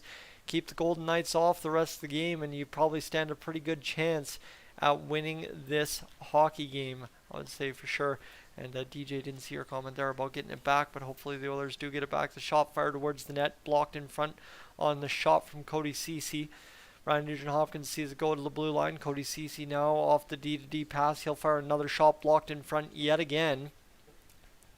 And this one's going back the other way and down the ice. Stuart Skinner fires it across to his D-man. Nice play there. Actually, that's Nugent-Hopkins wearing the letter for the Oilers tonight. It's like there ain't a D-man wearing a letter that small on the Oilers blue line, but that would be Ryan Nugent-Hopkins. Fired off the backhand of Draisaitl there. Couldn't get it going to the net. So now with $1:22 to go here in this first period of play, Draisaitl is going to play this puck. He's going to play it back to the blue line. Vinny Desharnais is going to play this puck around, and now to the far side. Now back to the near side. Leon Draisaitl fired the puck towards the net. Shot on and stopped by Laurent Brossoit. With $1:07 to go here in this first period of play, we'll have a stoppage in play. Leon Draisaitl getting it going here is a nice cut through everybody, and then that backhand just on that old burger flipper right there almost scores the goal, and then again another backhand opportunity to drag it to the forehand and stopped by Laurent Brossoit. 21 goals, 65 points, and 37 home games for Leon Draisaitl this season. That is absolutely crazy to think about. With $1:07 to go here in the first period, this one will be won back by the Golden Knights. And we are just about done this first period of play. Hopefully the Oilers find an answer somehow, some way in this first period. I'm going to have to turn off the light in the rest of the basement because it's screwing up my eyes. But this one's going to come back for the Oilers. Shot fired towards Brossoit. He steers it into the corner. 49 seconds to go here in this first period. Nice play by Vinny Desharnais to keep it alive in the neutral zone. Oilers try to bust across the line. Couldn't do it. Now coming back the other way. The Oilers again get across the line. Here's Nick Bjugstad. He'll drive to the backhand. Can't get it through all the traffic. Now the Oilers battling here. Klim Kostin trying to do anything. He can't. 29 seconds remain now in the first period as the Golden Knights get into the Oilers zone. Matthias Ekholm chops the guy's stick out of his hands. So it isn't a penalty, thankfully, but a good battle for the puck there by Ekholm. And with 16 seconds to go, this will pretty much spell it for this first period of play as the Golden Knights, though, one last chance. Potentially they'll look to fire a one-timer. The shot wild. And now with 6 seconds to go, they'll drift it towards the net one more time. Can't get it going. Battle for the puck. Can't find it. McNabb into the glove of Stuart Skinner for the 9th shot of the period. Skinner's beat twice, and the Golden Knights lead 2-1. Friends, I will be right back. I got to grab some water. I think that's what's missing. The BioSteel's great and all, but I need some water and I need some food in the belly. I'll be right back. But friends, if you're new to the channel, I doubt you are. 36 of you in here right now. I think all of you are already subscribed. I'd be willing to bet on that. But if you're new to the channel, definitely consider hitting that subscribe button, and I'll be right back at the end of one period of play.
All right, friends, let's crush this off here. We've got a first period recap to get going. Let's get it done, shall we? Let's see what we can do here. Obviously it'll be interesting to see. It's showing the game on Sportsnet. Yes, Stephanie, it is. And yeah, that's where we're at right now. Is there anything I can really add after one period to play? I'm just going to quickly run the old calculation here on the watch time one more time. It's one of those weird instances where it's actually a whole bunch of similar numbers. We're already up over 50.5 hours, so we should be well on our way to getting that nice round 125 hours I was worried about earlier on in the stream. But as we get to it, friends, obviously it currently sits at a, well, not a good number for the Oilers. It's 2-1 for the Vegas Golden Knights. So that really sucks, but hopefully the Oilers can get the job done here in this third period of play. And let me just quickly check what we've got here. Let me find this. Golden Knights and Oilers. Ducks and Blues are the only other team in action this evening. Ducks lead the Blues 2-1. So just like that, the Ducks will be eliminated from being, or the Blues will be eliminated from being able to make a move for the playoffs. Obviously not completely eliminated, but they can't boot the Oilers out. The Oilers will be in over the Blues for sure. Jack Eichel's 27th from Ivan Barbashev and Jonathan Marchessault. And then you've got Zach Hyman's 31st from Draisaitl's 67th assist and Ryan Nugent-Hopkins' 56th of the season. But Pavel Dorofeyev gets the power play goal with 3.5 minutes to go. and that kind of screwed up the Oilers' plans in that first period. They played a very good period, did the Oilers, but they end up trailing on just two goals that I think Stuart Skinner wishes he could have had back. Obviously not that Stuart Skinner was absolutely awful on those goals. I don't think that's what you could say, but I think you could say that he would like to have those ones back, especially being down 2-1. If it was tied 2-2, maybe not so much, but obviously now that it's down 2-1, that really sucks. The Oilers outshot the Golden Knights 14-9 in that period. Out hit them 9-6. Face-offs dead even, 12-11 for the Golden Knights. Obviously, the power play marker is the big difference in this one. Giveaways 4-3 for the Golden Knights. Takeaways 3-2 for the Oilers. Block shots dead even, 6-5 for the Golden Knights. So I imagine the Oilers' shot attempts were much higher than the Golden Knights after one period of play. We just don't have those kind of advanced stats on Sportsnet. But as you look here, obviously Laurent Brossoit having a pretty solid game. And two, the Oilers, Stuart Skinner, he needs to start making a couple saves in a row here, about 11 of them, and then he will be all is forgiven in terms of that 900 save percentage. The Oilers, too, though, need to get the face-offs going. Nick Bjugstad operating at 33%. Leon Draisaitl operating at 60%, McDavid at 66.7%, and Devon Shore at 50%. But you've got four guys who have all taken face-offs. Granted, I guess realistically all four of them are listed as wingers, but 2 or 3 out of 4 have all played some time at center in terms of Costin, Nugent Hopkins, and Derek Ryan. So make of that what you will. And that's where the Oilers are sitting right now. We'd just like to come out with a better effort here in that second period. Just to give you an idea, Cody Ceci and Evan Bouchard both played about 6 minutes and 50 seconds of ice time. Vinny Desharnais had 6:33, so the right-hand shot D-men were all in the same realm of possibility. Matthias Ekholm at 6:46, Darnell Nurse at 6:51, and where it was Brett Kulak, he was at 4:14. So Brett Kulak actually ends up playing the least amount of time, and that's kind of how they got Mr. I believe it was, at one point Matthias Ekholm with Vinny Desharnais in that period. Connor McDavid, of course, leads everybody in ice time, 7:14 after the first period of play. He was out there taking a lot of D-zone draws on a couple of icings there, so that is tough. But we're only down by 1, so it's not like it matters too much at this point. And the Calgary Flames scoring some big goals against the San Jose Sharks. Yesterday or today, I think today, the Flames winning 5-1 or 5-3. So Flames not done yet. If you look at the playoff picture, the Kings and Jets. Ooh, that's a sketchy play there, as the Jets had a cross check on Josh Morrissey, as Morrissey had to go down the tunnel. That Knights and Kings game looked a little bit, or Jets game looked a little rough, that's for sure. Let me get the standings here. Sorry, I'm all kinds of confused trying to watch the highlights, because LA ended up winning that one 4-1, and what that kind of does here is, in the standings, that actually muddies the waters quite badly for the Winnipeg Jets, if they know where I'm going with that. Is the Calgary Flames are suddenly 4 points back of a playoff spot with 8 games to go. There is potential that the Calgary Flames will actually indeed kick out the Winnipeg Jets. If Winnipeg can't find a way to win 5 of their next 8 or some kind of combination like that, if Calgary can get hot down the stretch and go 7-1, 6-1, they could actually sneak in. And I mean, 6-1 would get them to 93 points. So the Jets would have to win 4 out of the next 8 games. So there's a little bit of intrigue down the stretch, and obviously Nashville involved as well, with many less games to go. And the Kings are dirty, yes they are, but they also got rid of that Brennan Lemieux guy. So thankful for that. But that Matthew Roy guy still exists on that team. We don't like that guy very much. But we're getting things going. Verdon, welcome in. Welcome back, I do believe. And Smaller X, welcome in.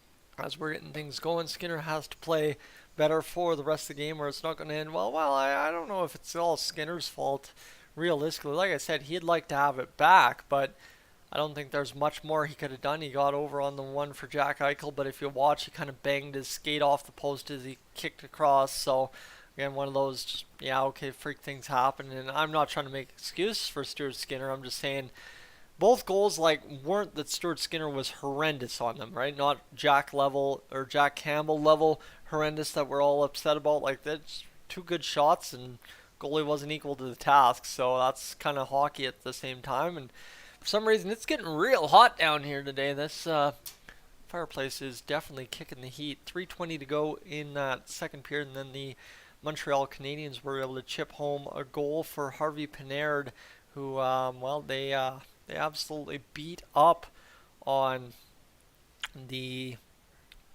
Columbus Blue Jackets 8-2. I can't believe that. That is dumb. And then they changed his nameplate to Hattie Pinard, and he's had quite the year with the Montreal Canadiens. Obviously, we've seen him score against us a couple of times too, so keep that in mind. But that is the end of the intermission by the looks of it. We'll go back to Edmonton here in just a matter of moments. So I'll send you an ad quickly, and we'll see what we can find out in terms of the old analytics here on YouTube, as we'll go double check what the subscribers are sitting at tonight. If you haven't had a chance yet, please do that. But we're sitting at 11,381, so not bad at all, not bad at all.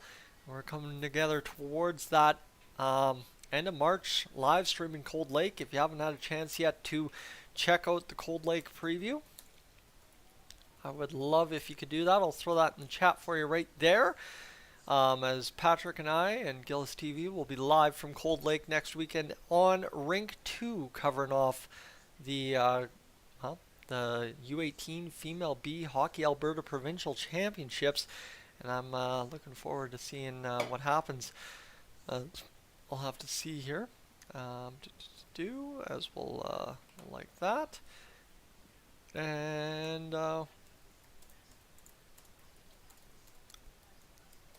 that's good. That message sent back. Is there anything else we need to know in the NHL standings? Obviously, this is a big game with the Seattle Kraken winning 7-2 today. If the Oilers can win this one, extend the win streak to 6 games, down the Golden Knights, you extend a 4-point lead on the Seattle Kraken. You cut the lead for the Vegas Golden Knights in the division down to 4. And obviously with the Kings winning 4-1 against the Winnipeg Jets, you cut that lead down to 2 if you win. So there's a bunch of incentive for the Edmonton Oilers to do anything tonight in terms of winning a hockey game, as long as it isn't in extra time. Drift, welcome in as well, as we're getting things set for this second period of play. If you see me moving around a lot in my chair, it's actually because my cat walked across my lower chest, kind of midsection last night, and left some bruises. Yeah, I don't know how you get bruised by your cat walking across you, but that's exactly what ended up happening there. My cat walked across me and left me like 2 big bruises. So yeah, I'm hurting, but it is what it is. And yeah, we're just sitting here waiting for this game to get back underway, as my ribs are not sitting too pretty tonight. Yeah. But, is there anything else we need to know? Perfect.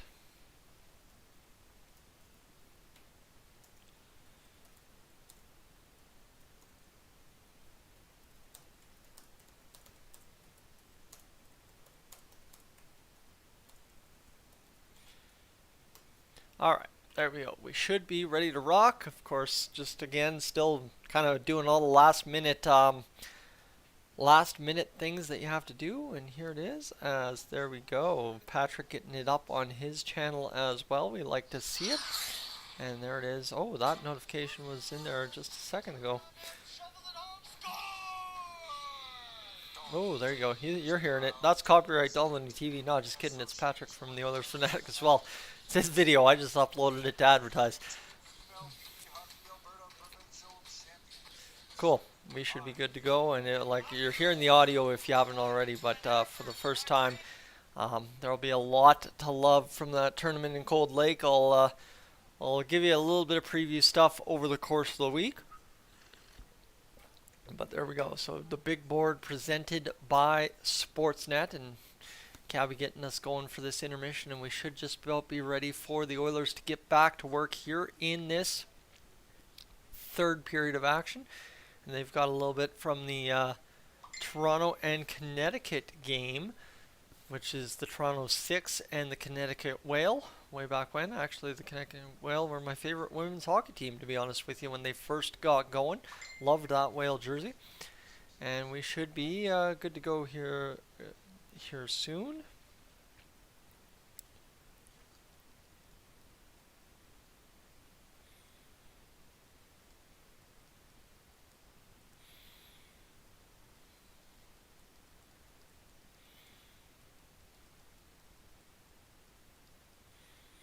Alright, there we go. Nothing else? I thought you'd share it too, Patrick. I'm a big fan of you sharing that too. Hey, the more we can promote this, the better off we're going to be, because let me tell you, we're going to need every single one of you up there with us in Cold Lake, because that's going to be something Patrick and I, well, obviously bringing Patrick up with me kind of up to the expectations on what we have to do with this one. Because last year it was just kind of fly by the seat of our pants. Now I've got a color commentator and Patrick alongside with me, and somebody that might actually take over play-by-play duties at some point during the weekend as well. But it's going to be interesting to see just what the numbers are compared to the streams last year. Just for heads and tails reference here, last year I think the first stream of the day on Friday had a grand total of 250 people come on by. I believe with even 27 people in here right now, we could easily hit 250 by the end of the first period. So that's kind of what we're looking for, is a big time numbers game up there in Cold Lake to show them, hey, look, folks, we bring a good show when Dolynny TV comes to town. It's also to try and get Patrick and I a little bit more of that live hockey work down the futures here for sure. So definitely, if you have a hockey tournament or something you want Patrick and I out at, don't be afraid. Message us on Twitter and see what we can get going here. Or baseball, or hockey, football, whatever the heck you want. We can pretty much broadcast anything as long as there's a stable internet connection. That's the beauty of 2023, my friends.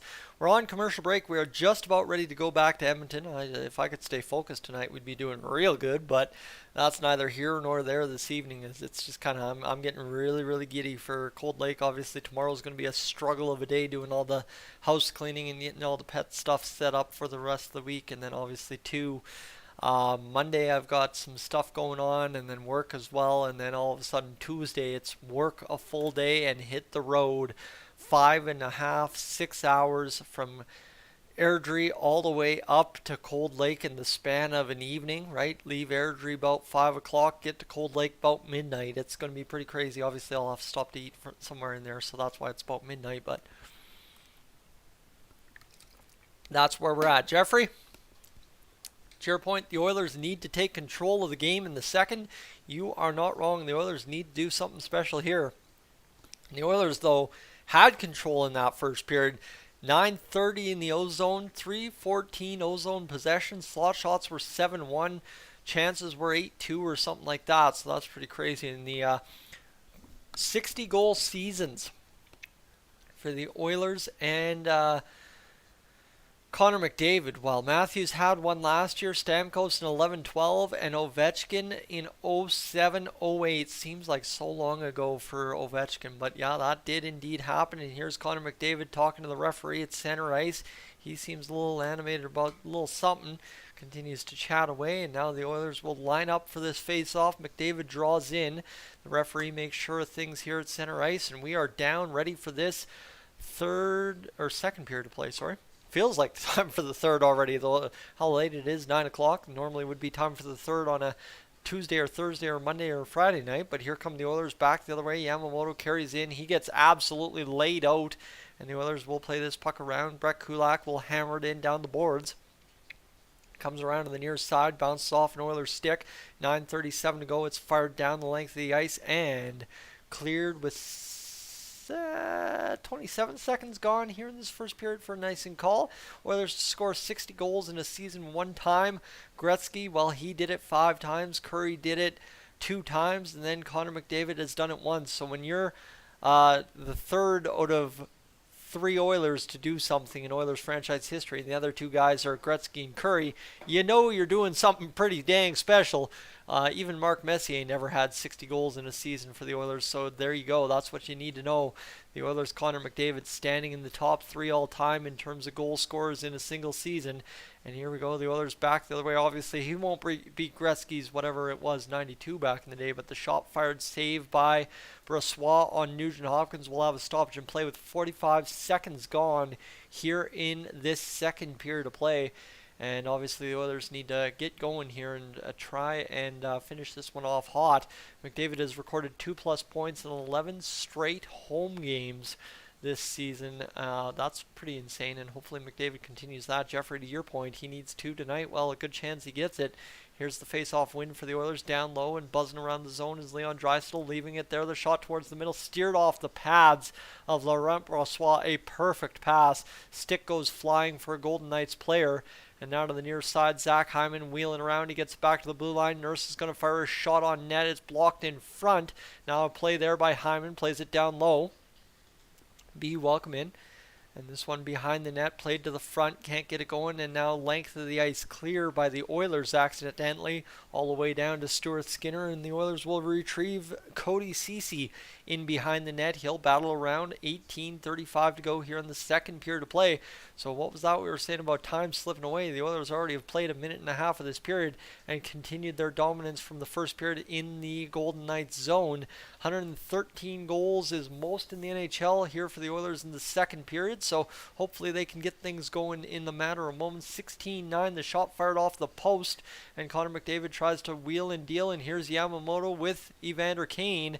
Yamamoto's got Kane wide. He's going to fire the shot, looking top corner, couldn't get it, and couldn't keep it in the zone. Was Evan Bouchard. Another heavy leaning shot for Evander Kane to the near side now. Connor McDavid deals up to Matthias Ekholm. Ekholm has it bobble over his stick. He'll bat it down low. Comes around behind the net. The Golden Knights are swarmed by the Oilers. Yamamoto on the puck retrieval. Gets it to Kane, who gets it back to Yamo. And now to the point. Phil Kessel able to get it out and play it down the ice where Evan Bouchard has to make a play. The Oilers overskate the puck, fired in by the Golden Knights, right on to Skinner. It goes to the far side corner, and now to the left wing here on the near side. Evander Kane is offside as he fires it up and out of play. And look at this play right here by Nugent Hopkins down to Darnell Nurse, and had that not hit the skate of Pietrangelo in front. Watch this. This hits the back of the skate. Had it not, I think that was labeled for the back of the net if it was high enough to go over the pad. And then Evander Kane's chance on net too was a beauty. But here's Vinny Desharnais dragging through the zone off the end boards to Foegele, who fires a shot off the side but couldn't get it on net. And now off the boards it bounces right into the glove of Laurent Brossoit, who will stop the puck. And with 16-10 the shots, the Oilers continue to battle here but can't come up with that next goal that they need. So we'll see if the Oilers can figure it out. 17-16 left in the period. Pietrangelo leads the Vegas Golden Knights defense with 47 points. This one won back by the Oilers. Warren Foegele drives to the net, shot on, scrambling the crease, blowing dead. Brossoit keeps it out, and the Oilers have driven that one as far into the blue paint as he can go without scoring a goal. That was the beauty of a drive there by Foegele to get it going.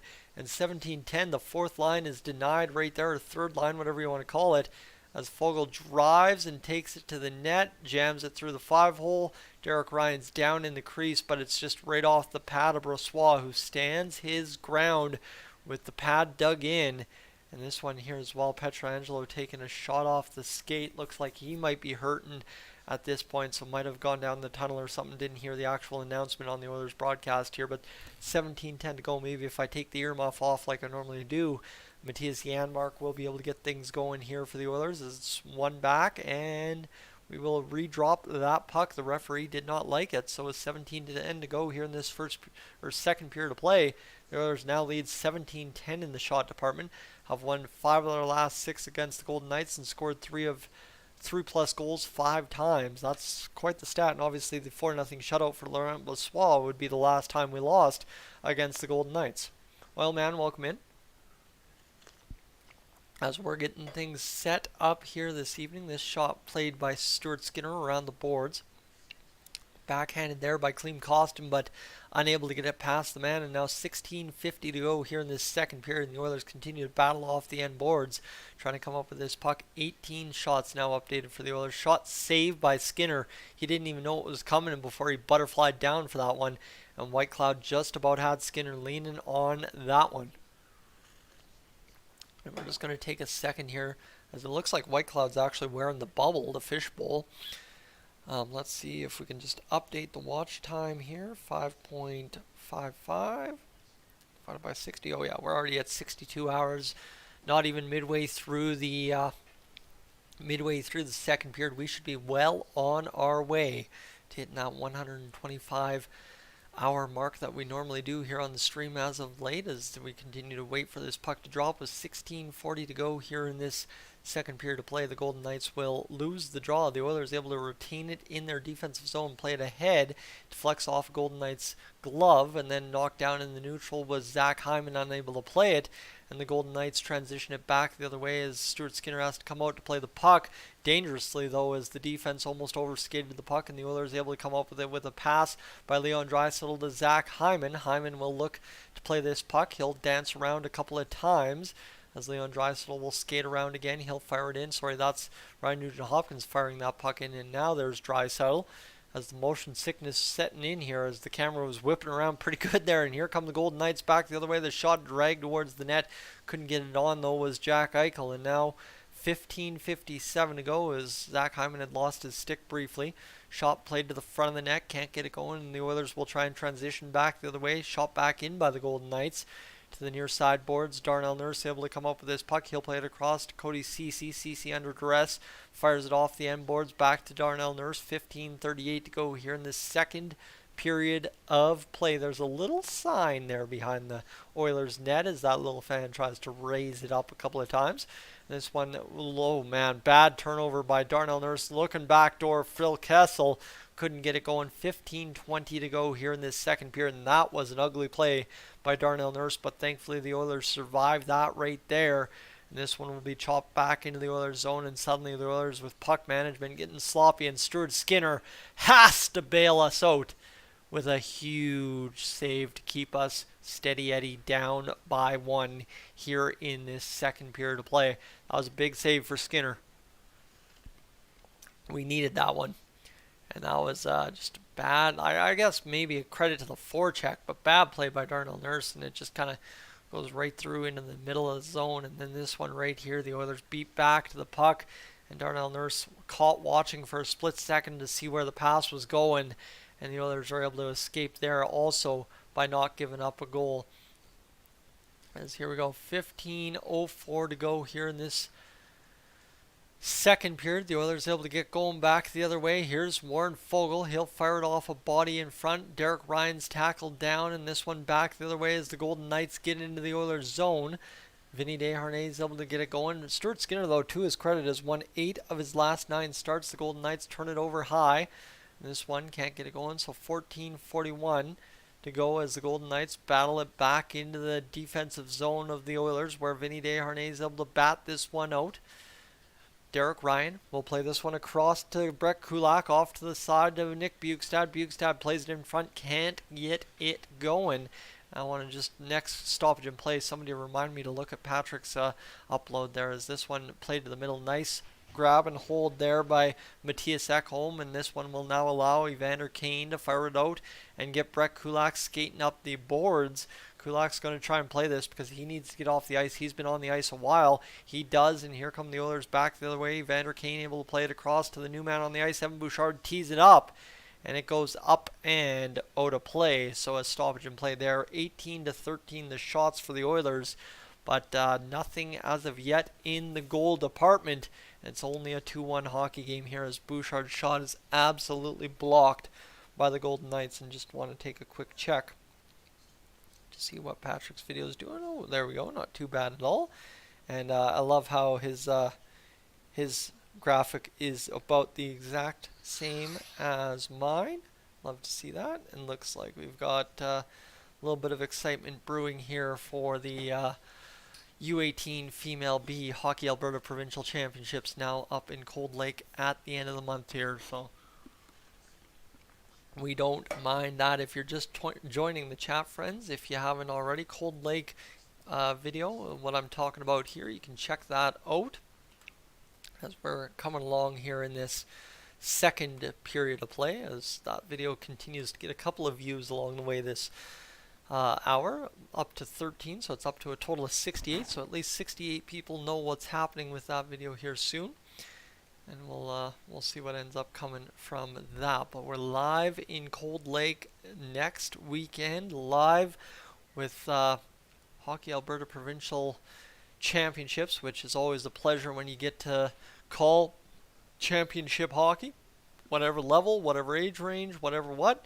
It's just a pleasure to be there, to be able to make those memories for the people back home, obviously, as the broadcaster, and especially too this year, Dolynny TV kind of taking a bigger scale on it other than just Rink 2 coverage, having the gold medal game and having a more complete show with Patrick joining me, Gillis TV joining me, and obviously the capabilities I've been promised this year sound pretty legit, that is for sure.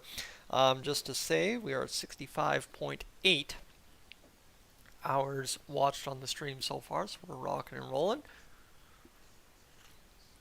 And Mark Stone is on the IR, or on the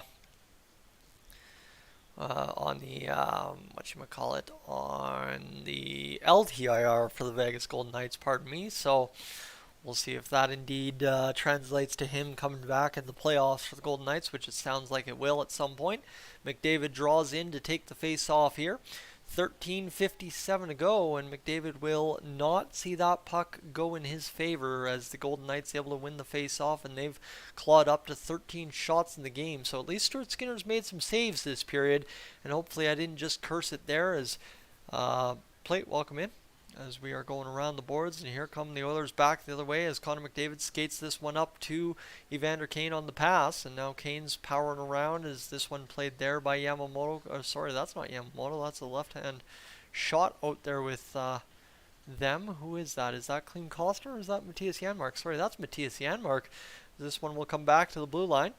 Bouchard across deck, home near side on the left wing, shot fired through, it beat Brossoit, but it went wide of the net. Brossoit just kind of gave up on that one. Here's McDavid dishing back to Bouchard. The shot from Ekholm, and he tries to clap it right in the low slot. Couldn't get it going. 13:03 to go. That was a good-looking chance. Probably the best of the period for the Oilers, who continue to buzz here with Matthias Janmark now promoted to the top line with Connor McDavid and Evander Kane. Bouchard keeps this puck in. He goes down low to Ekholm. Ekholm out there skating. He gets it back to Bouchard. Bouchard winds the shot. Goes wide of the net. 88 miles an hour on the slap shot. Couldn't get it going home, though, and this one will go back to the point again. Bouchard out there still with Ekholm, as that pair's been on the ice moving their feet for a while, and this puck just niftily deflected out by Colasar, and the Oilers will end up getting a defensive change. Connor McDavid loading up, trying to get towards the front of the net. Couldn't do it. He's bumped off the puck, and this one will be fired back into the neutral zone where, well, Ryan Nugent-Hopkins able to come up with it. He'll play it across, and my nose is actually bleeding. That's not great. 12:15 to go here in this second period of play. Must be, like I said, must be all the itching in the nose I've been doing tonight. And Jack Eichel getting going back into the offensive zone. 12:04 to go here in this second period of play. 18-12 the shots on goal. The Vegas Golden Knights lead 2-1, and here come the Oilers back the other way, as this one will be moved there to the far side, now to the near side, chopped there as Zach Hyman tries to power move it to the front of the net, couldn't get it going, and this one again, Marchessault darts through into the neutral zone. 11:38 to go in this second period of play, and the Oilers looking to try and get something going, but they can't seem to get it done. Here's the Golden Knights will once again fire it into their own zone, and while the Oilers continue to try and come up with that breakout pass that's going to break this game. Brett Kulak in behind his own net, or is that Warren Fogle? That's Brett Kulak for sure. Yep, nope, that's Fogle. That was Warren Fogle standing behind his own net. Okay, fake me out. Kulak's also on the ice, so pardon me. But here come back the other way the Oilers as Bjugstad walks across the blue line. Shot fired towards Laurent Brossoit. It's stopped there. 11:03 to go. And shot number 19 for the Oilers. Another turned away shot. And the Oilers continue to not be able to get the job done here in this second period of play. Just going to update the watch time one more time here, if I can. 5 point. And we're at 68, so we continue to blitz along here. Would love to try and hit that 100 mark by the end of the period. That's for sure. 10:58 to go here in this second period of play. The puck comes down into the Oilers zone. The Golden Knights possess for a brief second before the Oilers are able to retrieve and move it out, as here comes Warren Foegele, as he will battle the man and be taken out, and Roy comes back the other way. He's knocked down, and here comes Yamamoto battling up and getting it to Foegele here, as Foegele will dart down the boards. 10:37 to go in this second period as the Golden Knights keep the puck alive in their own zone. They'll work it high in their blue line where they're able to get it into the neutral zone. Shot down into the Oilers' end by Phil Kessel, who finally heads off for a line change. And the Oilers will come back the other way. Ekholm working this puck. He'll flip it into the Oilers zone where this one's knocked down. That's a big check there on Devon Shore, but Braden McNabb's able to get it going. And this one's worked out. 10:06 to go here in this second period of play. And Bouchard chops it off the boards. The Oilers try to keep this one going. And here's, well, Devon Shore battling again. He's knocked down again, taken down in a heap. Penalty coming up against the Golden Knights, and the Oilers moving their feet might have finally just drawn the penalty that changes this game as Amadio touches up. Lucia, welcome in. But here's the I really don't know what that call is against the Golden Knights. That's just a good hard finish your check unless there's a trip somewhere in there. But that's where we're at. Let me see what we got going here. Is there anything we need to know? Well, let's just quickly check this out. Nothing here. Nothing there. So let's go quickly check on that U18's broadcast. Up to 68 views. See how Patrick's side of things are doing. Looking forward to seeing what happens here, and hopefully good things.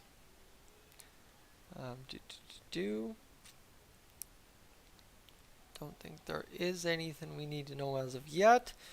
Patrick's video continues to get the views as well, so we're doing all right on a Saturday night. Obviously, everybody that has access to any free CBC source is probably watching this one back at home for free, so we definitely appreciate being able to see a game at least once a week for free on TV or on streaming, and that's good that folks are able to tune into that.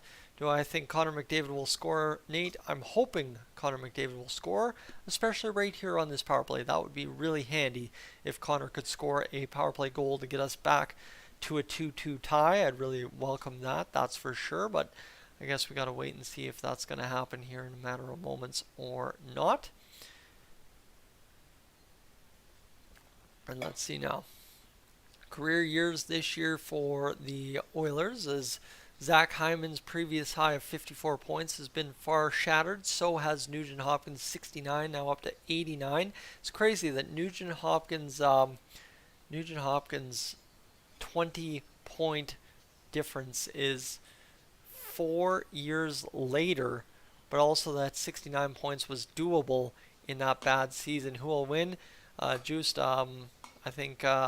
the Oilers still have a pretty good chance at winning this. And Nate, let's hope we can cash it here for you tonight. I mean, usually when people put their bets into the Dolynny TV chat, they come up. Again, I'm not trying to advertise betting, but I'm doing anything to help anybody out, as you very well know. As this one comes back to Evan Bouchard, McDavid back, Bouchard the one-timer, the save by Brossoit. Old school save right there, and here's Evan Bouchard. He's going to get this one going down low to McDavid. He'll go to the front of the net. The shot scores. Leon Draisaitl, just like that, on the pass from Connor McDavid. And there you go, power play goal. So now McDavid just needs a goal for the second point of the night, and everybody's happy. But Leon Draisaitl gets the second goal of the game for the Oilers, puts us back in a tie with the Vegas Golden Knights. And just like that, we are back to action, just like that. 2-2, and the offense shows up as, look at that, Laurent Brossoit makes an absolute silly town save, and then never really fully recovers as he gets back up to his feet, and the Oilers just move this puck, and McDavid over to Draisaitl in the soft spot. Draisaitl spins and fires, and Draisaitl will fire the goal, so you like to see that. Draisaitl gets going. 45th goal this season for Draisaitl, so he hits 45. McDavid's 79th assist. Bouchard, I don't know if he had I don't think he had a point in that Arizona game, so he's roughly a point per game. But there you go, 139 points this season for Connor McDavid, and he needs point number 140 on a big-time goal. So let's get this going.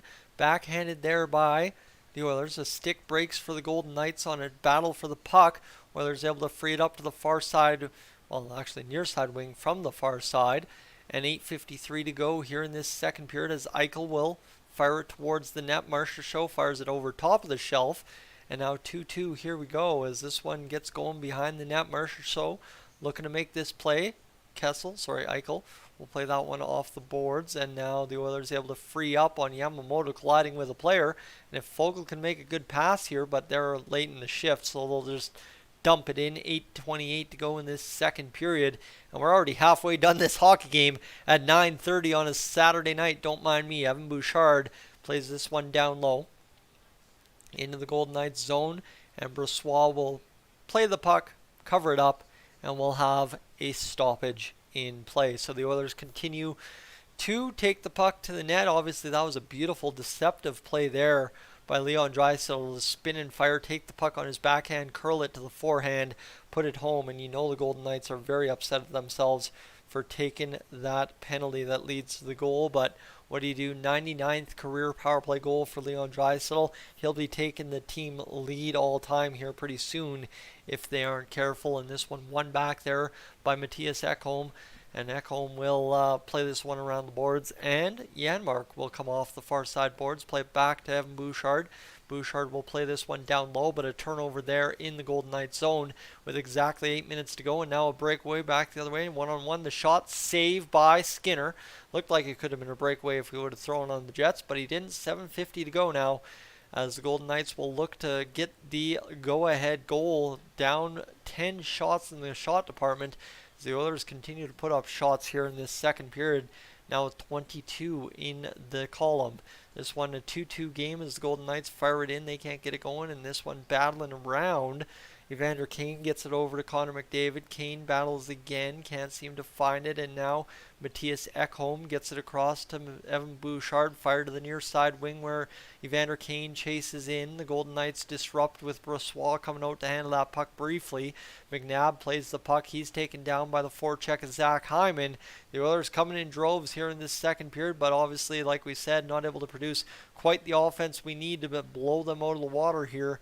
But the Golden Knights have lost 5 of their last 6 against the Oilers. We already had the stat that the Oilers had won 5 of their last 6, but whatever, the shot fired towards the net goes over top of the net and then fired on net again, goes over top of the net. This one goes around behind, and now Leon Draisaitl will carry this one back to the blue line. This will be knocked out there to Vinny Desharnais in the Oilers zone. And this one worked by Draisaitl. Now as he picks up steam going through the Oilers zone, now into the neutral, turned over there as here comes Vinny Desharnais having to defend Waugh back the other way. He will look and pivot. The shot comes in, fired over top of the net there on a deflection. Back there, the Oilers chasing around in their own zone, get it back to the blue line. They'll finish a check at the blue line to force it out, and the puck goes up and out of play. Kafka, welcome in. As you're singing the praises of Mr. Stuart Skinner, who has had a pretty stellar year and continues to have a pretty stellar back half of the season. That much is for sure, as he continues to just impress in that Oilers uniform. And that puck just clear sailed over top of the net and then clear sailed over top of the net again there by Janmark. That's a tough look, or Draisaitl actually put that one over top of the net, so that's why he looks so disappointed on the bench. But here we go, 6:14 to go. Derek Ryan will face off with Teddy Bluger in the face-off dot to the right of Stuart Skinner. Face-off won by the Golden Knights. Shot fired to the front of the net. Can't get it going. And just tied his career assist record as well. There you go. That's interesting. 79 assists for Connor McDavid. Shot from Bouchard. Blocked in front again. He retains possession. 5:59 to go here in this second period of play. The Oilers wheel around the zone. They're going to play it back down low to Zach Hyman. 5:50 now remaining here in this period. Shot fired off of somebody in front. Might have hit an Oiler actually by Ekholm. He's still down in the corner. Klim Kostin hit the hit the ice. A lot of snow on his butt. 5:37 to go, and fired down the length of the ice into the Oilers zone for an icing call. So there you go. As DJ is saying, it's a pretty good game so far. I mean, the Oilers definitely have had the dominant stretches in this one. The Golden Knights lucky to have a couple of puck possessions in the offensive zone that have looked dangerous, but they've kind of just been more so off the rush or off a scramble play. And the Golden Knights able now to have a face-off in the defensive zone to the right of Laurent Brossoit. 15 block shots for the Golden Knights. So the Oilers, like I said, they have been pounding the puck on net today. And obviously the Golden Knights have gotten in the way quite a few times. That's a theme we've seen out of a lot of opposition teams this season, is the Oilers having a lot of block shots against. But that's all right, as we'll keep driving the play. As here's Bouchard moving this one ahead now to Connor McDavid, who's skating in. Nate, we're hoping for you. We're hoping for you. The shot off of the pads of Brossoit on a deflection. And now the Golden Knights maintain possession and get going. 5:13 to go up the boards and into the neutral zone. This one tied up there for a brief second. This one will get going here. 5:04. Draisaitl plays this puck back. This one playing there as the Oilers continue to keep this puck around. They'll go back down low to the far side corner where Connor McDavid cuts towards the net. He will spin around. He's knocked off the puck, and 4:46 to go. I really hope Nate didn't need McDavid to be the first goal scorer in the game. That would be really crushing if that's what happened. But 4:37 remaining here in this second period. The Golden Knights swirl through the offensive zone, can't get it going, and now back down low as this continues to go high in the Oilers zone. Golden Knights rim it around, and Darnell Nurse able to knock the man down and free up the puck for Nick Bjugstad, who fires it into the neutral, where the Golden Knights knock it down at their own blue line, get it back in towards the Oilers line. Here's Marchessault with a man in the middle. Nice play there, though, by Cody Ceci to deflect the puck away. The Golden Knights, though, retrieve the puck. Tipped there, and now back the other way comes Kailer Yamamoto on this broken back and forth play, back and through the neutral zone. Here's Bjugstad just big manning it through a guy. Bjugstad will go from in behind the net. He'll fire it back into the middle. Can't get it going. Just a goal. All right, Nate just needs a goal. Nate just needs a goal. We'll try and get that going. As played on the 2019 Stanley Cup winner with the Blues, did Ivan Barbashev. I don't know how you probably say it. But Philip, anybody else think that Ekholm should play on the first line with Ceci? I think Ekholm should play with Bouchard, because I don't want Ceci bringing down Ekholm, right? Bouchard's capable of producing the offense and getting some good passes over to Ekholm. I don't mind Ekholm pounding the pill home. 3:22 to go here in this second period. The puck played there now by Zach Hyman off of the pass from the Oilers' blue line. Here's Hyman getting across, can't seem to do it. He'll play it back up high to Kulak. The shot comes in, deflects in front on another block shot. Going to turn on the fireplace here. Wish I had a heated seat. My lower back would love me right now. 3:03 to go in the second period. We have a stoppage in play. This game, I will tell you, getting a little chippy behind the net there in terms of Vinny Desharnais saying some words to some guys, but that's about as chippy as this game has got. There's not really a lot of huge physicality edge to this game, you could say, but the Oilers dominating at least the best way they know how. And as it currently stands, friends, 77.5 hours on the stream. So we are crushing along with 3 minutes to go here in this second period of play. Just see the live stream numbers. Live stream numbers have kind of popped up here. And I'd like to say, if you're new to the channel, definitely consider hitting that subscribe button. You've seen both across me and Patrick tonight the advertisements for the Cold Lake tournament that will be up in Cold Lake for next weekend. Of course, if you hit that subscribe button, you'll be able to see those live streams without having to seek them out. So we'd love to have you join us for those live streams, and obviously the pre-games and the post-games as well. So that's just kind of my sales pitch tonight, is talking all about Cold Lake and trying to get as much drummed up for that. We're less than a week away. Obviously, it's Friday next week, so we're not that far away from it getting live here on the channel in no time flat. So keep an eye out for it, and hopefully we'll see things come together here in the next little bit over the course of the weekend. And yeah, let me just see here as we are getting things rolling.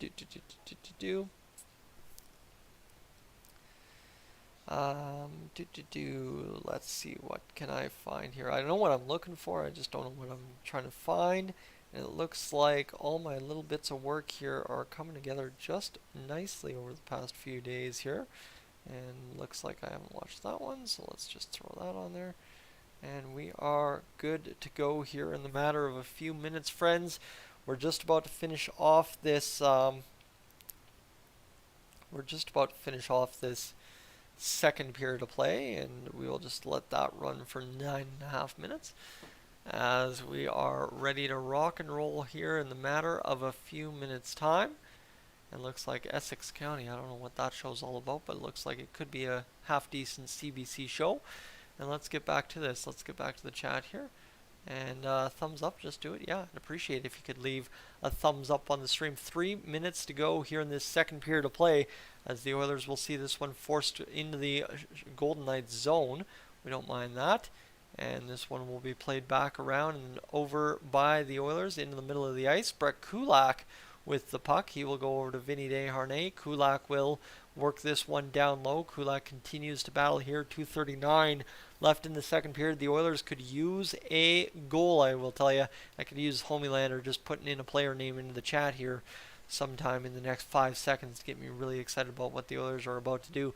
But 2:25 to go for both clubs, as it's 23-14 the shots for the Oilers, and obviously the shot attempts heavily favor the Oilers. Man, Evander Kane was flying there. Connor McDavid tips it over the line, and the Golden Knights are able to force it back the other way. Waugh gets it in over the blue line, but he can't get it going, and now the Oilers continue to battle here with 2 minutes remaining in the second period to play. The Golden Knights have possession in the Oilers zone. The shot fired, the save. Stuart Skinner with $1.57 to go here in this second period of play. 23-15 the shots on goal now, and Skinner continues to climb back towards that .900 save percentage. Just a nice tidy save right there for Skinner. And Pietrangelo kind of interfering with Connor McDavid's gloves right there, and then that's all McDavid can do is tuck that one back into the Golden Knights zone. So that's the thing. The Golden Knights have bottled up Connor pretty well tonight. Obviously, Nate needs him to get unleashed for one goal, but Jeffrey needs another point, so we need something out of Connor McDavid here for point number 140 of the season in this either late second or early, mid, late third period. $1.48 to go in this second period. Ekholm sees this puck come around in the near side point, and this one, nope, not jammed to the front of the net. Thought it was coming to the near side, but it actually got pushed in front, and Evan Bouchard niftily muscles his man off the puck. We always say Bouchard isn't physical enough. He was there, and now he's getting into the rush, as that was a beautiful lead by Bouchard to get into the attack. Couldn't get it going with Clean Costin though there, and Matthias Ekholm will play it down low to Mr. Kyler Yamamoto. Warren Fogle out there now with the Oilers, and here's a shot down to the near or far side corner. The Oilers continue to have possession. They'll work it to the near side, or to the slot, sorry. Again, these pucks keep bouncing, and they keep batting around. 1 minute to go in this second period of play, as Darnell Nurse will see his man knocked off the puck. Here's Nick Bjugstad battling along the boards. Can't get it going. Pietrangelo will play it down low, and this one will continue around as Zach Hyman goes to the far side. Can't seem to get it going. Shot fired down. 42 seconds to go here in this second period of play, as the Oilers continue to battle in this second period, tied 2-2 as Golden Knights drag across the line. They are offside with 33.4 seconds remaining here in this period, and that's what we need to know. The Oilers just need to finish this one off. Most wins in a rookie season: Grant Fuhr 28, Stuart Skinner 23. With 9 games to go, he'd need to win 4 more to try and get it done, and that would be incredible to see Stuart Skinner match a Grant Fuhr record. Not very often you have a goaltender that compares in the Oilers system to Grant Fuhr, while you possibly could right here over the course of the rest of the season. 28 seconds to go in this second period. Puck is down low in the Oilers' offensive zone. Pietrangelo able to come up with it. 20 seconds to go, and that should pretty much do it for this period of hockey. We'll have a stoppage in play though with 15:09 to go.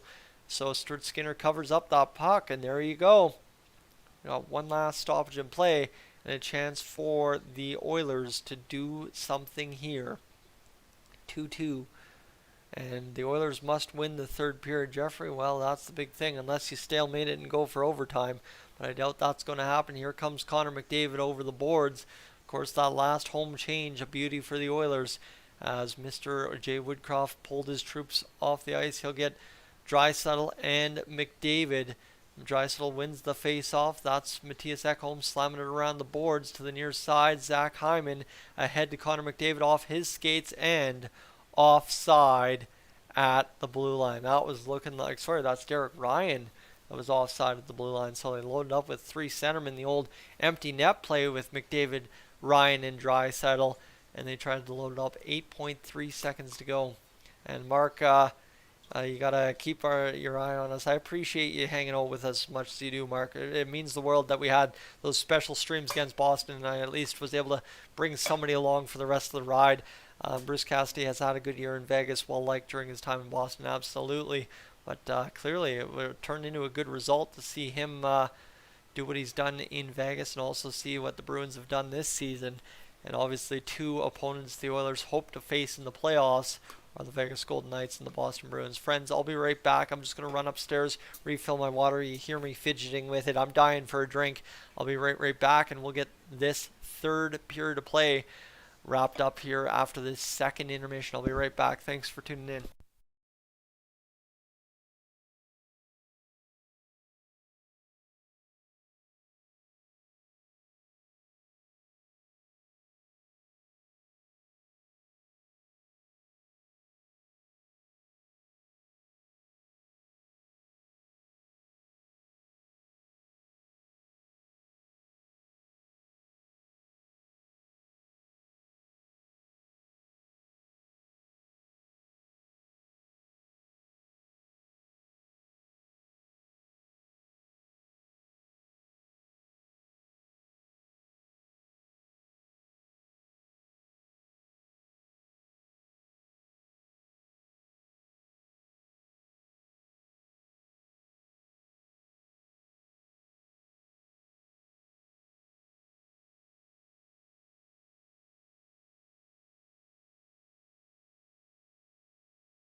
Sorry, friends.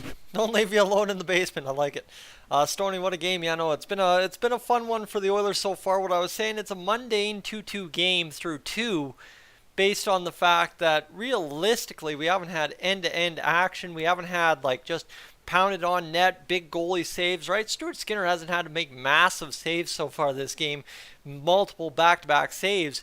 But that's kind of the beauty of this, right? That's kind of the reverse of what we actually want to see out of this game, because we're actually seeing what we want to see. 2-2, shots on net, saves from the goalies, and secondary to that, some good chances, but not wide open hockey, right? The Oilers are playing a structured, well-maintained game so far through 2, and playing a playoff style, and you don't mind seeing that at all. And Roger, I don't care. Hey, I would leave the subscribe graphic up, but that seems to drive away more viewers than it actually helps, so we'll not worry about that. But friends, if you're just tuning into tonight's live stream, we'll have the second intermission coverage right now, and then we'll get into that third period. It's 2-2 at the end of the 2. Like I said, mundane 2-2 game after 2, obviously with 2 goals going in on the first 2 shots of the game. Kind of makes up for that. 23-17 the shots on goal for the Oilers, 17-16 the hits for the Oilers. Like I said, there's no physical edge, there's no chippiness to this game as of yet, so there's a little bit to be desired about this one. But again, right, boring is good this time of year for the Oilers, and boring would be excellent in April, May, and June, as long as it delivers a shiny silver mug at the end of 20 some odd playoff games. 21-20 the face-offs for the Golden Knights, 1-1 the power plays in terms of goals scored, 1 for 2 the Oilers are, though. Golden Knights only with 1 chance. The giveaways, takeaways, pretty much dead even. The block shots, though, this is where, right, it's been a good game for the Oilers. They've been shooting the puck in droves. 17 block shots for the Golden Knights tonight. So realistically, the Oilers have at least 40 shots on net in terms of shots that would have made it on net if the block shot had not have happened. That doesn't even account for the misses. But you look at this here. You look at this. Nick Bukestad's 33% in the face-off dot. Draisaitl 63.6. You've got Connor McDavid operating at 58.3. Nuge is now at 50-50. And Devon Shore at 50-50 as well. So there really isn't much to report home about in the face-off dot. It's about a 50-50 night for both teams. And what is there to really say other than, yeah, that's where we're at. And, yeah, at least I left the lights on. At least I did that. And you can kind of see I've also rearranged the camera a little bit. I don't know if anyone noticed that. You can see a bit more of the McDavid jersey now than you used to in the shot. I forgot that I had a weird crop on my screen because I was doing some stuff a while ago that I needed to have a crop on. But that's where we're at after, well, 2 periods of play. Just some stuff to tell you about. And just to give you an idea here too, what we're sitting at right now for the watch time as we continue to pound along. We're at 88, might as well call it 89 hours watched on the stream. So we are on our way to that 125 hour mark. Don't mind me. Let's just see if there's anything on Twitter that we can find out about here. Prospect Ryan Fanti scores a goal for the Fort Wayne Comets. And I wonder if Flex is watching. Where is Flex? Oh, yeah, that's a good question, Mr. Flex for the Edmonton Oilers. Connor Bedard had a season to remember with the Regina Pats. 71 goals, 72 assists, 360 shots in 57 games played. So you got to remember, if he had not played the World Juniors, what those stat sheet would look like. And it's crazy to think. What's even crazier to think is Connor McDavid is going to have a bigger season point-wise in the NHL, right? That's 143 points. McDavid's at 139. Yes, it's going to be in the course of an 82-game season, but that is absolutely unreal to think about. That is for sure. And the Oilers' Leon Draisaitl's 28 power play goals are the most in an NHL season since Mario Lemieux in 95-96. That's crazy to think about as well. And right here, let's see what happens. Is there anything here? Oh yeah, oh yeah. My little buddy would be pretty happy about that toe drag release for Connor Bedard, who snipes home his 71st goal of the season. We like to see it. And McDavid is tied for 6th with 63 power play points in a season. Mario had 80, 79, 79, and 66, and Coffey had 64. He will pass Coffey and likely joins Lemieux as second player with 70 power play points. Will finish with 4th most in a season. That's seeming to be what will happen here for Connor McDavid. 63 power play points in a season. So we'll see what happens for Connor McDavid here. McDavid, Draisaitl, and Kane are all sitting at 299 career goals. Who hits 300 first? Why not all three of them in this hockey game? Let's get it going. And there was a fight 10 seconds into the Bruins game tonight. Yes, there was. On the opening face-off there, as it looked like Maroon and Hathaway got going, and then obviously the Bruins kind of got this game won as they beat Tampa, helped out the Toronto Maple Leafs once again. And Mark, the Oilers are indeed 11-4 since the 4-game losing streak. We are hitting our stride, just as you said, at the right time. The Golden Knights, though, pose a threat in this game. Obviously, if we win this one, I'd love to win it 4-3. I'd love to win all 4 matchups against Golden Knights this season against them 4-3, and then beat them 4-3 in Game 7 of the second round. I think that would just be cherry on top. You want to talk about a weird kind of pattern statistic preview situation. That'd be gorgeous to see out of our Edmonton Oilers. And here's Connor McDavid. This was a beauty of a pass to Leon Draisaitl, and what a play by Draisaitl to just rocket that home. Nate, I think you're the only guy potentially upset by Leon Draisaitl scoring that goal, to be honest with you. But hopefully the Oilers can get a goal out of Connor McDavid here, and then away we go, and the rest is history. That's kind of what we're hoping for. Obviously, still takes a period to play, but we've got still a period to come, and we'll see what happens. Get on the power play, and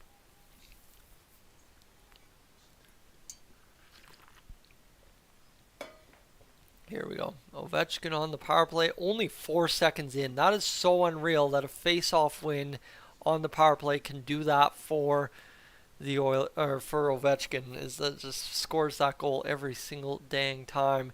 And same 2 teams at 3 p.m. tomorrow for the Bakersfield Condors. The Condors only get 1 goal, a 5-1 loss against the San Jose Barracuda in the return of Dylan Holloway. That really sucks to see. And Noah Philp ragdolled Raska after a dangerous hit. San Jose, we love our out-of-town Condors fans, yes. And 2-1 for the Condors. Still trying to find who scored the goal. It was Noah Philp. So Philp had a fight and a goal tonight for the Bakersfield Condors. Don't mind that at all. Don't mind me, that's for sure. And obviously now we've got a 3rd period of hockey to get finished up. Flipper do welcome in. Oh boy. Do it every stream.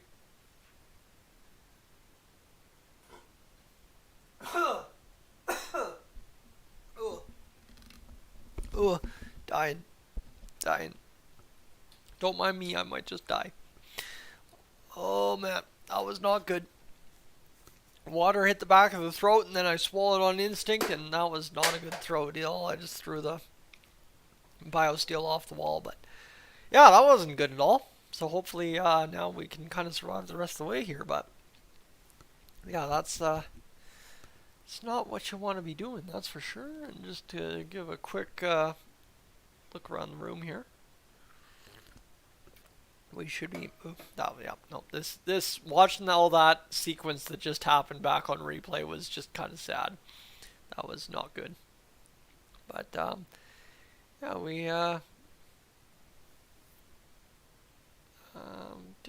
yeah, we don't have much else to report. It is, of course, the intermission right now if you're just tuning in. The goal scorers so far this game for the Oilers: Zach Hyman and Leon Draisaitl. Hyman's 31st, and of course Connor McDavid's 45th. Like I said off the pregame top there, I was talking about, was it going to be the Oilers stars showing up tonight? Was it going to be the depth showing up, or was it going to be a combination? And so far, you've got 4 points in terms of assists and 2 goals as well. And it's Zach Hyman, Nugent Hopkins, Draisaitl, McDavid, and Evan Bouchard with the goals and assists. So that's where you're kind of sitting right now, is there's not much to really report from the depth this evening. Zach Hyman alongside Scott Oak here on Hockey Night in Canada getting the towel. There's Zach Hyman staring into the camera. And I honestly don't think any other guy in Oilers land has as much fun during some media outings as Zach Hyman seems to.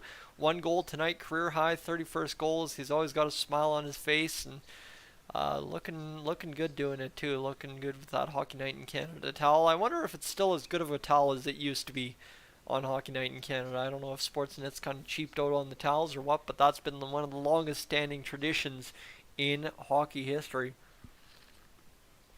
There's Hyman, of course, getting the personal use out of the towel to wipe some sweat off his chin. Oh, man.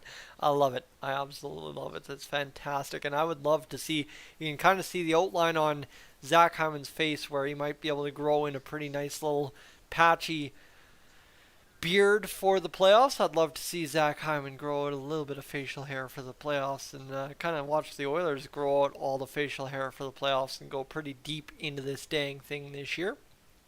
But I guess that'll be the question this year, is if the Oilers can get going as deep as they did last year. And of course, deeper is the kind of want from all us Oilers fans this year. Yeah, I don't know if there's anything else really to talk about. We got a 2-2 hockey game. It's been a good one so far, but we need to finish this one off right here, right now. That's kind of what we need to do. It's 10 o'clock. There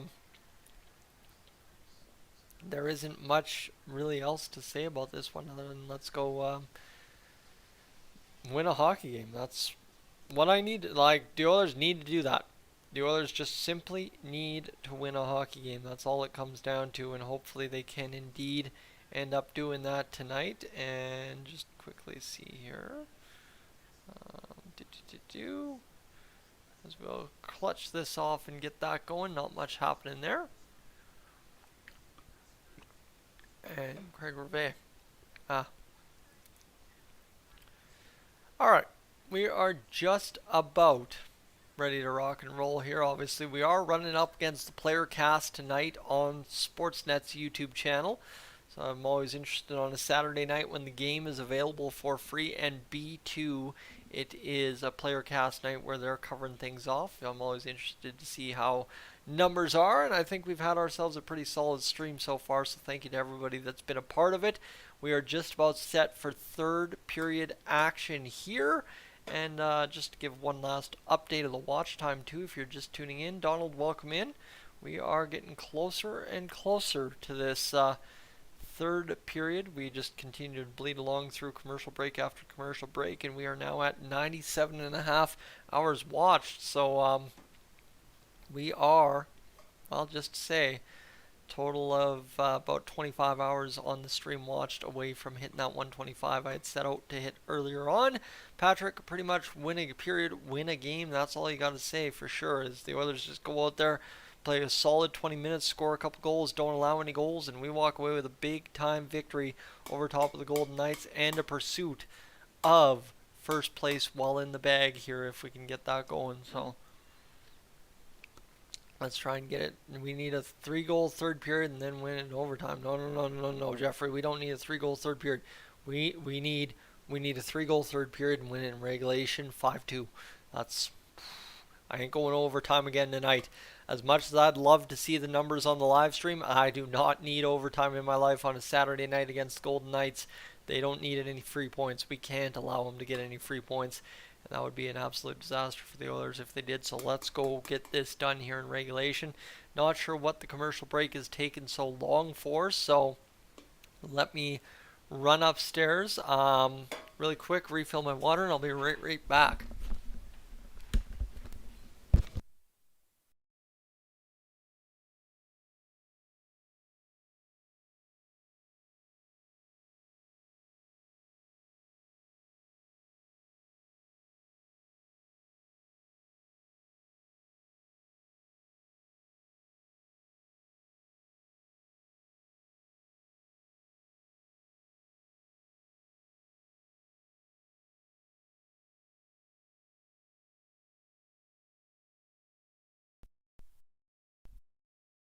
We're just about ready to rock and roll.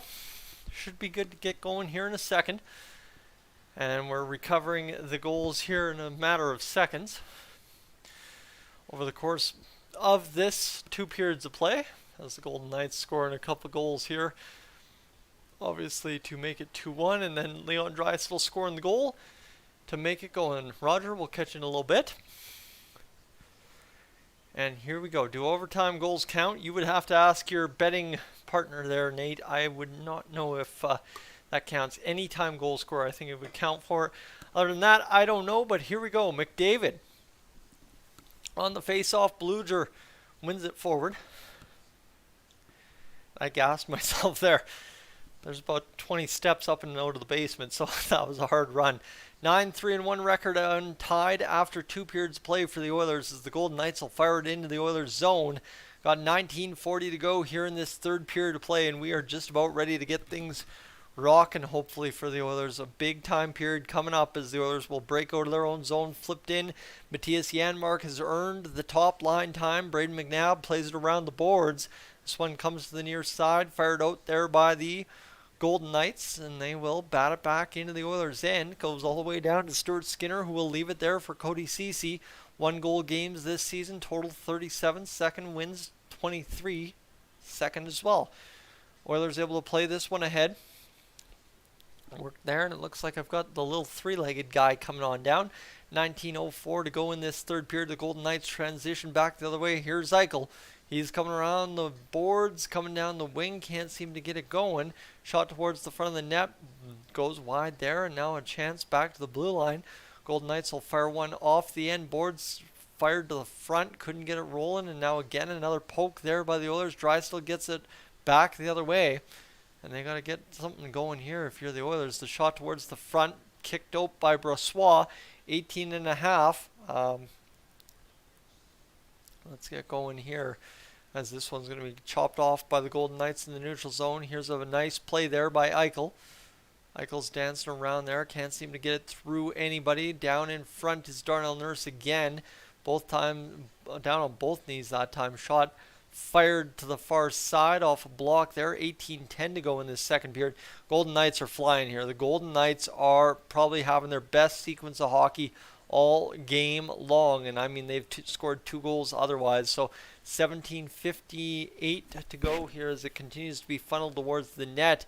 The Oilers are getting beat up here on a big time Golden Knights attack as they continue to be hemmed in. Shot turned away by Stuart Skinner, and this is the first time Skinner's been heavily tested on a sequence. Another shot saved there by Skinner. Oilers still can't get it out. Another shot comes in, blocked there by Bjugstad. Taken off where the Oilers forwards turned around. Waugh in on net. Shot saved by Skinner. What an absolute robbery to stop that one with 17:28 to go. We needed a stop. We needed a freeze. Skinner does both. And on the 20th shot of the night, he will get himself to a .900 save percentage just like that. Skinner comes on the forehand, and look at that. There was room. He takes it away with the glove, and Waugh coming on down. Skinner makes the save, stomachs it up there with the glove, and that is a big time save for the Oilers on that one. They're able to clear the zone on the immediate face off, and here's Connor McDavid out there with Matthias Janmark. He carries across the blue line. Janmark to the backhand. He'll drag around. McDavid's just been taken down. No call coming up. McDavid's hurting, and he's going to get back into the play. The shot comes, blocked in front on Evander Kane. And this one's going to be moved out by the Oilers here after a sequence that saw McDavid get banged up a little bit by the Golden Knights in the zone. I don't know what he took, but he took a stick to the midsection by the looks of it. Skinner kicks this puck out. This one will go back to the Oilers' offensive blue line, where McDavid, no worse for wear, carries it ahead. Janmark to the far side, looking for the D-man, pinching, couldn't get Ekholm on the back door. Back the other way, here come the Golden Knights, busting down the middle now. Ekholm doesn't have the juice to get there, but a nice save by Skinner yet again, and now heavily sealed off with Skinner on the clearing attempt, Ekholm on the clearing attempt. And this one goes into the near side corner yet again. Bouchard plays it off in front. Bad turnover, save, sticks everywhere. Skinner gets going. It was a big time get for the Oilers, but a nice and call there immediately after. And it's been a wacky sequence of 4 minutes of hockey here that have led to no goals. Obviously Skinner with a couple big saves. McDavid got absolutely nailed down, and it looks like McDavid's going to stay out there on this icing call. But here's the thing that caused McDavid's injury, and it's a cross check to the numbers there by Braden McNabb, who hits him in the kidneys, I guess you could say. So McDavid might not be having a fun morning tomorrow, but this one a big save for Skinner on the stick save there too. McDavid out there getting going here in this one. All right, 16-12 to go. Got to tighten up. Well, I think we just got to kind of stave off Vegas here. Start playing in their zone instead of ours, because Vegas has come ready to attack in this period, and obviously forcing the Oilers, who have been pretty cool, calm, and collected all game. Shot saved by Skinner again. Here's Ekholm turning this puck over. This one's going to be flipped out to the blue line. The Golden Knights are able to keep it in. McDavid's been out there a minute and a half. Another kick save there for Skinner, who's had some fantastic saves on this sequence. The Knights with 23 shots in the game now. 15:46 to go. And here come the Golden Knights back the other way. The shots are 7-1 here in the first 5 minutes of this period. That's pretty crazy. 15:30 to go in this third period. Nice finish there by Nugent Hopkins. And with 15:20 to go in this third period, they continue to battle here to the near side. Here comes Cody Ceci across the Golden Knights line. He'll fire it around the boards. The Oilers looking to set up their first attack. We're now dead even in shots. So for the first time all game in a long while, I think pretty much since it was 1-1 in shots, we're dead even once again. And we've got exactly 15 left to play in this third period. My eyes are going buggy, but we'll battle through and get this job done, don't you worry. Shot fired on down, 14:51 to remain now as this puck continues to tie up along the end wall. Golden Knights getting it going, and they will look to play this puck to the blue line. Can't seem to get it done there, so here's Waugh battling there. He keeps it alive, and this one now batted out by the Oilers where it's tied up with the linesman. Linesman just says, I'm going to get the heck out of the way there. Comes back to the near side line, I guess his line, because obviously there's already an official on this side. I don't know. You tell me. As this one comes to the near side boards for the Oilers. Again, another shot blocked there on the point shot by the Golden Knights. This one worked there out of the reach of Derek Ryan down the length of the ice to Laurent Brossoit, who's been steady Eddie, same as Stuart Skinner. A battle of two young farm goaltenders for the Oilers over the course of the past few years. Right? You think Laurent Brossoit is one of the last guys we graduated to the NHL, and Stuart Skinner, the man who followed him up. As this one will be played there by Devon Shore down low. Oilers hammer in on the forecheck. This one's worked out. Dorofeev now with the puck. And this one's getting going here. As this one will go around as Kailer Yamamoto gets going. Roger, if I could, I would. 13:30 to roll in this third period of play as this puck battles around, and it will go up and out of play. So just like that, my friends, we will have a stoppage in play almost midway through this third period. And hey, you know what? That's playoff hockey, right? Teams will dominate for stretches, and you like to see Nugent Hopkins throwing a big hit there. And obviously it's been a pretty good, solid game so far out of everybody involved. Didn't see that counteract there between Waugh and Nurse, but maybe things chipping up here in this third period of play, friends. Again, I will appeal to you, if you're new to the channel, what I want you to do is consider hitting that subscribe button. Don't do that. Don't hit the notifications. Hit the subscribe button. You want to tune in for those Cold Lake live streams, I tell you. You want to tune in. It'll be a really fun time. It'll be a really cool event, and I'd love to have you aboard for it. That is for sure. I'm going to throw you an ad right quick and just check to see how many people have hit that subscribe button here on Dolynny TV today. It's been a pretty solid day of action, I must say, but just to say, we're now up to 11,382. Don't mind that at all. It's a pretty solid number, that is for sure, as I continue to be blown away day by day, waking up to the amount of subscribers I do. It's a pretty cool thing after grinding this whole YouTube thing out for 9.5 years. It'll be 9.5 years next month, actually, and then obviously it'll be 10 years November 13th. But just looking at these numbers here, things look good. Things look good. You like to see it. You like to see it.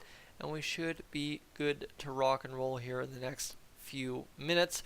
I don't really think there's much else to add about this hockey game other than it's been a really good hockey game so far.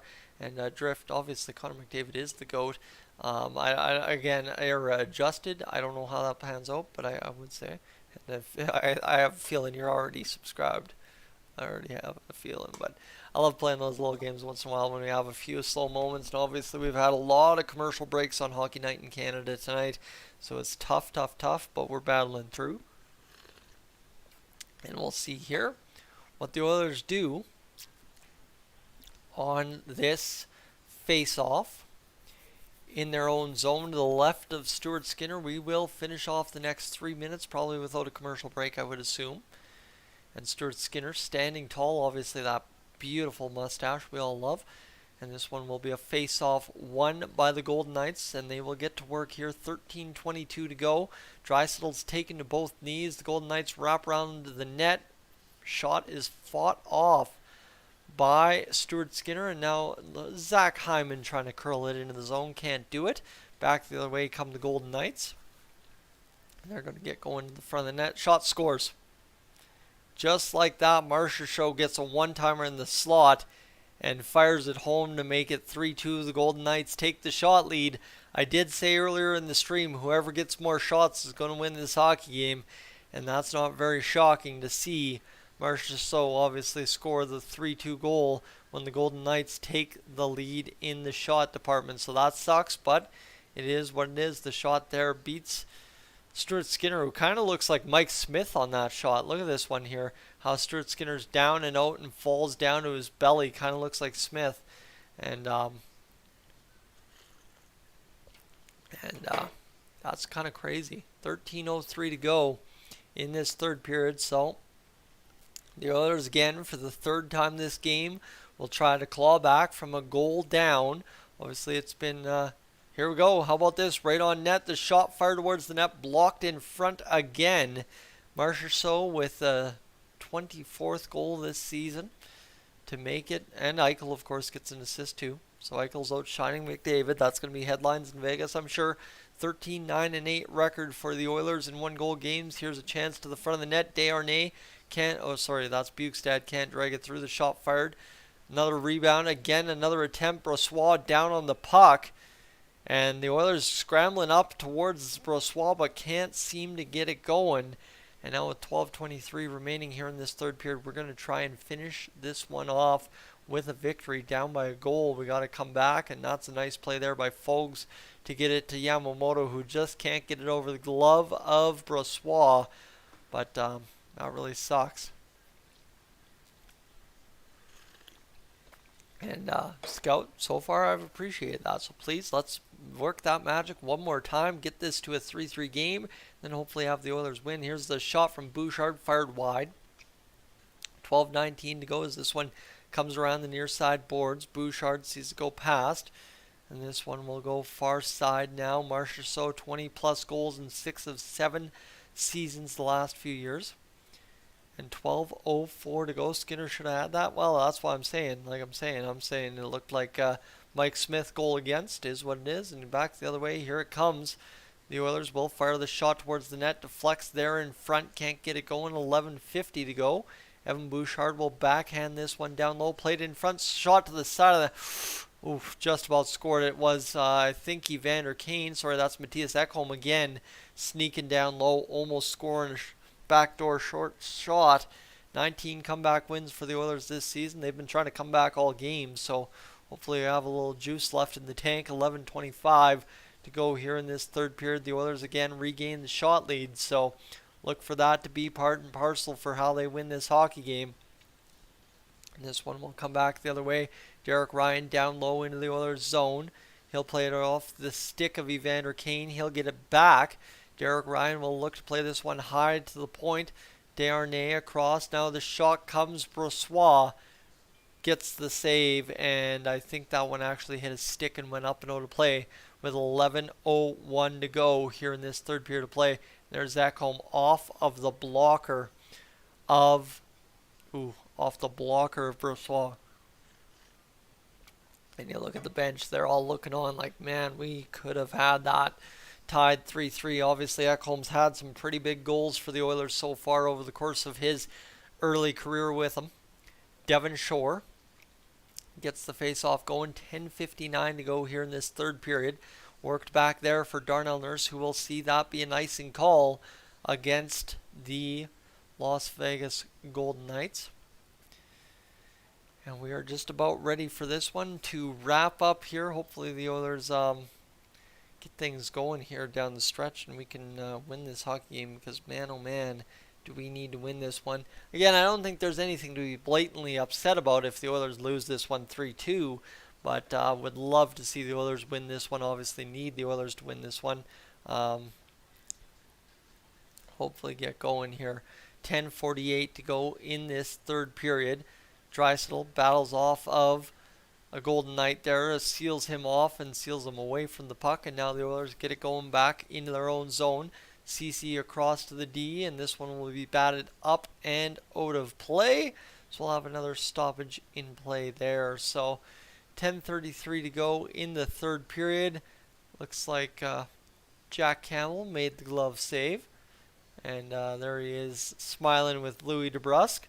He's talking to Leon Draisaitl. I think, honestly, Jack Campbell loves being a backup goaltender. He's just one of those smiley, happy guys that sits on the bench and gets what he gets out of the hockey game. And nice presence to have in the locker room, too. So, hey, you know what? If you're paying $7.5 million for goaltending in this modern NHL and getting the results we are, which is a playoff spot, I don't think I'm complaining too heavy. 10:19 to go in the third period. This one won back by the Oilers. Derek Ryan's going to play this one ahead to Costin, who was taken down. There's no penalty coming up. Costin's injured on the play.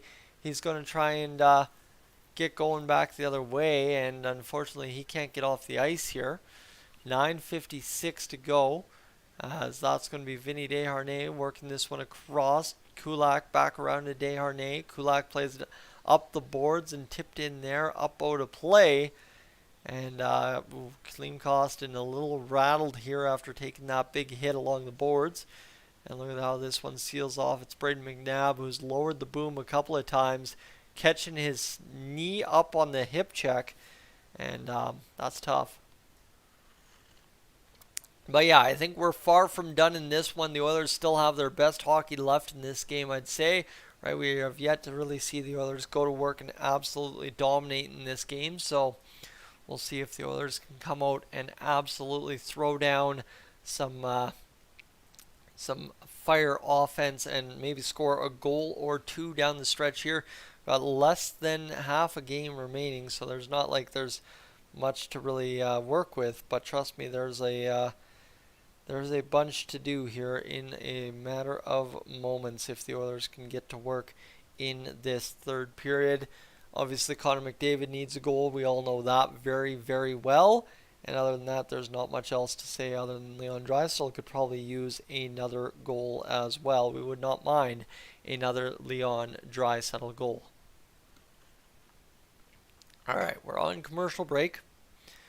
Waiting for things to get back underway, and friends, I think we have actually done it here tonight yet again. 6.35 times that number gives us 116 hours. So we're 9 hours away from getting this done. 9 hours is 540 minutes. So just like that, we've just already gained another 24. So we're gonna see what happens here. Let's see here. As we've got Ekholm and Nugent Hopkins as the after hours guests tonight. 9:45 to go here in this third period. Nugent Hopkins on the bench. Ekholm is on the ice. So we'll see how that works out here. And we've got the orange and blue ice crew out there handing out t-shirts via the t-shirt cannon, so you know you're late in the game at Rogers Place when that's happening. The puck bounces into the Golden Knights bench. We'll have another stoppage in play. Welcome in, friends, if you're just joining this live stream.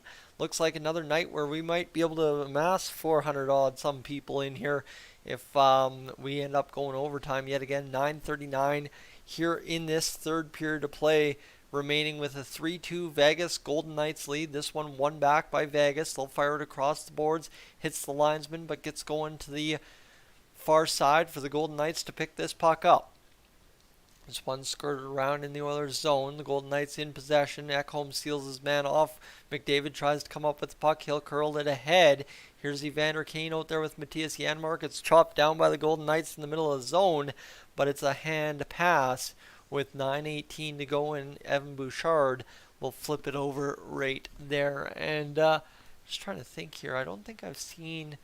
Obviously, I don't own the new Adidas jerseys as of yet. I guess I would have this one here. I don't know what the Adidas looks like on the back. I don't think there is an Adidas on the back, to be honest with you. But 9:18 to go here in this third period. The face-off won by the Oilers. Kind of scrambly, weird, as it just kind of came to the near side boards, and then they tapped it ahead. Here's Warren Foegele hustling for that puck. Can't keep it in. And we are inside the final 9 minutes of this third period as Cody Ceci stumbles, keeps his man away from the puck. And this one will go around the boards. And now all of a sudden, here's a chance for the Oilers to work this one out. 32-20 the hits for the Edmonton Oilers in this game. Here's Warren Foegele, rips the shot, scores! Warren Foegele drags it right through. Shot trickles, but it gets going to the back of the net, and we are tied 3-3. Warren Foegele puts it home with 8:41 to go in the third period. Hey, you know what? We knew it. We knew the Oilers had their best hockey, and there was Warren Foegele. He was crashing pretty hard on the forecheck just a minute ago, and ends up with a very nice play, poking it off of the stick of Braden McNabb, as Darnell Nurse was involved as well, and Foegele just fires it through. It drags all the way through Brossois' equipment right into the back of the net. We like to see it. Patrick getting the faux goal going. I love that nickname. I love it, as Foegele continues to prove that he needed to be kept. And now, all of a sudden, friends, all that we got remaining here is the fact that the Oilers need a Connor McDavid goal to win it. 8:30 to go. McDavid not on the ice. It's Draisaitl, Nugent Hopkins, and Hyman. Here are the Golden Knights back the other way. Saved by Skinner. Played in front. Skinner makes another save, and we will have a stoppage in play, as here's Howden getting in there with Vinny Desharnais. Nurse gets his 31st assist of the season. Foegele gets another goal on the year. And just like that, the Oilers have a chance to win this game yet again. Looks like the live tracker is updated. Warren Foegele's 13th of the year. So the Oilers' depth scoring continues to come up huge in this season. And now Connor McDavid scoring a goal and an empty netter would be pretty fantastic, Jeffrey. I could agree with that. And all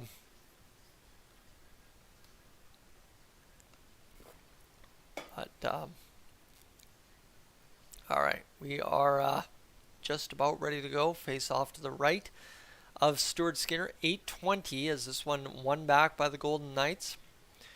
We are in a brand new game, tied once again. Right, we were down by a goal, and now we are just that close to seeing who finishes this one up. The shots are 28-27. The Golden Knights trying to get things rolling in the Oilers zone. They're again working possession. They've obviously, here's Shea Theodore, had a pretty good stretch of the third period, worked out there by the Oilers into the neutral zone. 7:50 to go here in this third period as the Oilers work this one back. And now a drag chance for Leon Draisaitl back the other way. He's looking to backhand it as Draisaitl's taken down. And now here's an opportunity for this, as this will be worked across by Matthias Ekholm. The Oilers, yeah, we could use an Ekholm goal, that's for sure. 7:25 to go here in this third period. Worked out by the Oilers.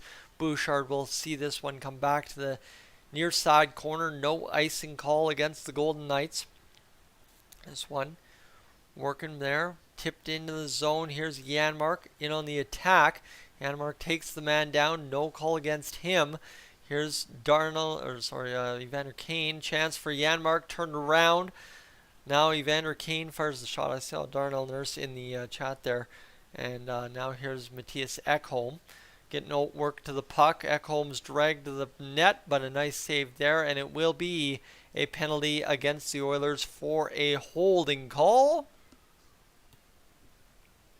6:47 to go here as Ekholm will be sent to the box for a holding call, and the Golden Knights will get a 2-minute power play. Let's look at this. That was a good shot there by Shea Theodore. That much is for sure. And friends, if you're just joining in here on the fun tonight, welcome in. Glad to have you for tonight's broadcast. As looks like Janmark might have hit his head on the ice too. Just trying to get that chance going. Ekholm takes the holding call on is it not Melker, sorry, William Karlsson. Holding call against Ekholm. The Golden Knights get a face-off opportunity in the Oilers zone and a power play out of it. And this one now a chance for Jack Eichel. He'll go across. This one works itself out of the zone. $1.50 to go in the power play now as the Golden Knights still not yet across the Oilers line. Still trying to get across the Oilers line with 5 seconds or 15 seconds gone. And this one continues to battle around in the Oilers zone. Dragged down there. No hooking call against Roy. And this one is going to go back behind the Oilers net as the Golden Knights and Oilers are now starting to really physically engage on this power play. And Jack Eichel plays this one to the side of the net. CC takes his man into the corner again. $1.20 to go, and the Oilers have kept the Golden Knights to the outside so far. Here's Shea Theodore. He'll work it for Eichel. Eichel will work this one here. Nothing happening there. And this one back to the point. Now coming back the other way. Here comes Ryan Nugent-Hopkins with 5:53 to go in this third period. The shot save, nope, blocked in front. McDavid was stonewalled by 3 Vegas Golden Knights. The Golden Knights still across the blue line as Vinny Desharnais knocks the man, and the linesman allows Brett Kulak to come up with his puck. I don't remember the last time I saw Kulak, but it's been a while. He's been hanging out on the bench, I swear, for a while, but that's what happens when you're the 6th defenseman on the chart, according to the Oilers right now.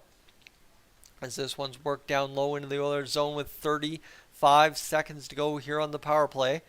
As this one will go around behind the boards, McDavid plays it ahead. This one off the boards now as McDavid tries to drag this one in the neutral zone. He does.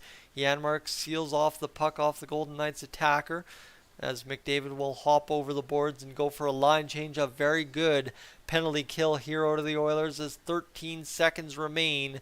And the Oilers continue to see this puck pushed ahead by the Golden Knights all the way down to Stuart Skinner, and we should very well, unless something happens in the final second, kill off the penalty against the Golden Knights, and it will be 4:45 remaining in the third period. And the likely score yet again is 4-3 between the Golden Knights and Oilers here, as Mark alludes to in the chat. But of course, if you don't know anything about this season series so far, the Oilers have won both games 4-3. So I think we've got them right where we want it. But here we go down the ice for an icing call. All right, that's where we're at. And look at this one here. It's a nice play there by Connor McDavid to try and get a freebie shot towards the net on the penalty kill. Couldn't get it going. Nate still needs that McDavid goal, whether it be an empty netter, whether it be a big time goal here. We just need something. Here's Derek Ryan. He wins the face-off back for the Oilers, but tripping on the puck was Kailer Yamamoto right in front of our own net. Then he drags it right in front of our own net as well. 4:18 to go. Golden Knights will rim around the boards. McNabb plays it there. Oilers still battling. McNabb takes it to the front. He couldn't do it, and now the Oilers will flip it back into the neutral zone. This one knocked down there by Waugh. He'll get it across to Phil Kessel. Chipped there by the Oilers, trying to come up with possession. They'll knock it into the neutral zone just briefly as the Golden Knights are able to maintain possession. Shea Theodore falls down, blows a tire. And here we go. We are under 4 minutes to go in this third period of play. Played ahead there by the Golden Knights. Chipped by Bouchard on Marchessault as the Barbashev guy will get in on the attack. As Draisaitl tries to play that puck, Marchessault fires a puck over top of the net. Skinner didn't have to make the save. This one plays in front, and now the Oilers will backhand it up off the glass into the neutral zone offside the Golden Knights' Nicholas Hague at the Oilers' blue line. So just like that, We are just a few minutes away, 3 and change from finishing off this game or heading to overtime to set up maybe a Connor McDavid goal in overtime or here in regulation. But just to say, friends, thank you so much. The goal was 125 hours on the stream tonight. We have hit 130, so just like that, we've gotten the job done yet again tonight. Another solid night of the watch time, and really appreciate you being aboard to make that happen for me once again tonight. And of course, I hope you will join me. Join me and Patrick in Cold Lake. Let's go here and get this going. Homelander, welcome in. So now we will really know. Homelander is kind of the cheat code to knowing what happens in the Oilers game. Fastest viewer on the case, so we'll see if anything comes from that here in the next little bit. But as we're getting going here, friends, we are just about ready to get the rest of this third period finished off. We'll see what ends up coming of this one here. But we are just about ready for this Oilers team to rock and roll.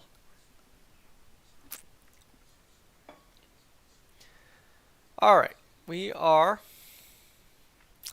3:25 remaining in this third period on a commercial break though, so we're just about ready to get going in this third period. It's 3-3 between the Oilers and the Golden Knights. The GMC top performer tonight, I don't know who you give it to, honestly. I think it's going to be given to Leon Draisaitl. Yeah, I think it's going to be given to Draisaitl, who's been out there. He's obviously scored a goal tonight, but had a pretty impactful game for the Oilers and had an assist on the Zach Hyman goal as well. So he's had a pretty active night by the basis of these highlights, and he gets your GMC top performer on Hockey Night in Canada.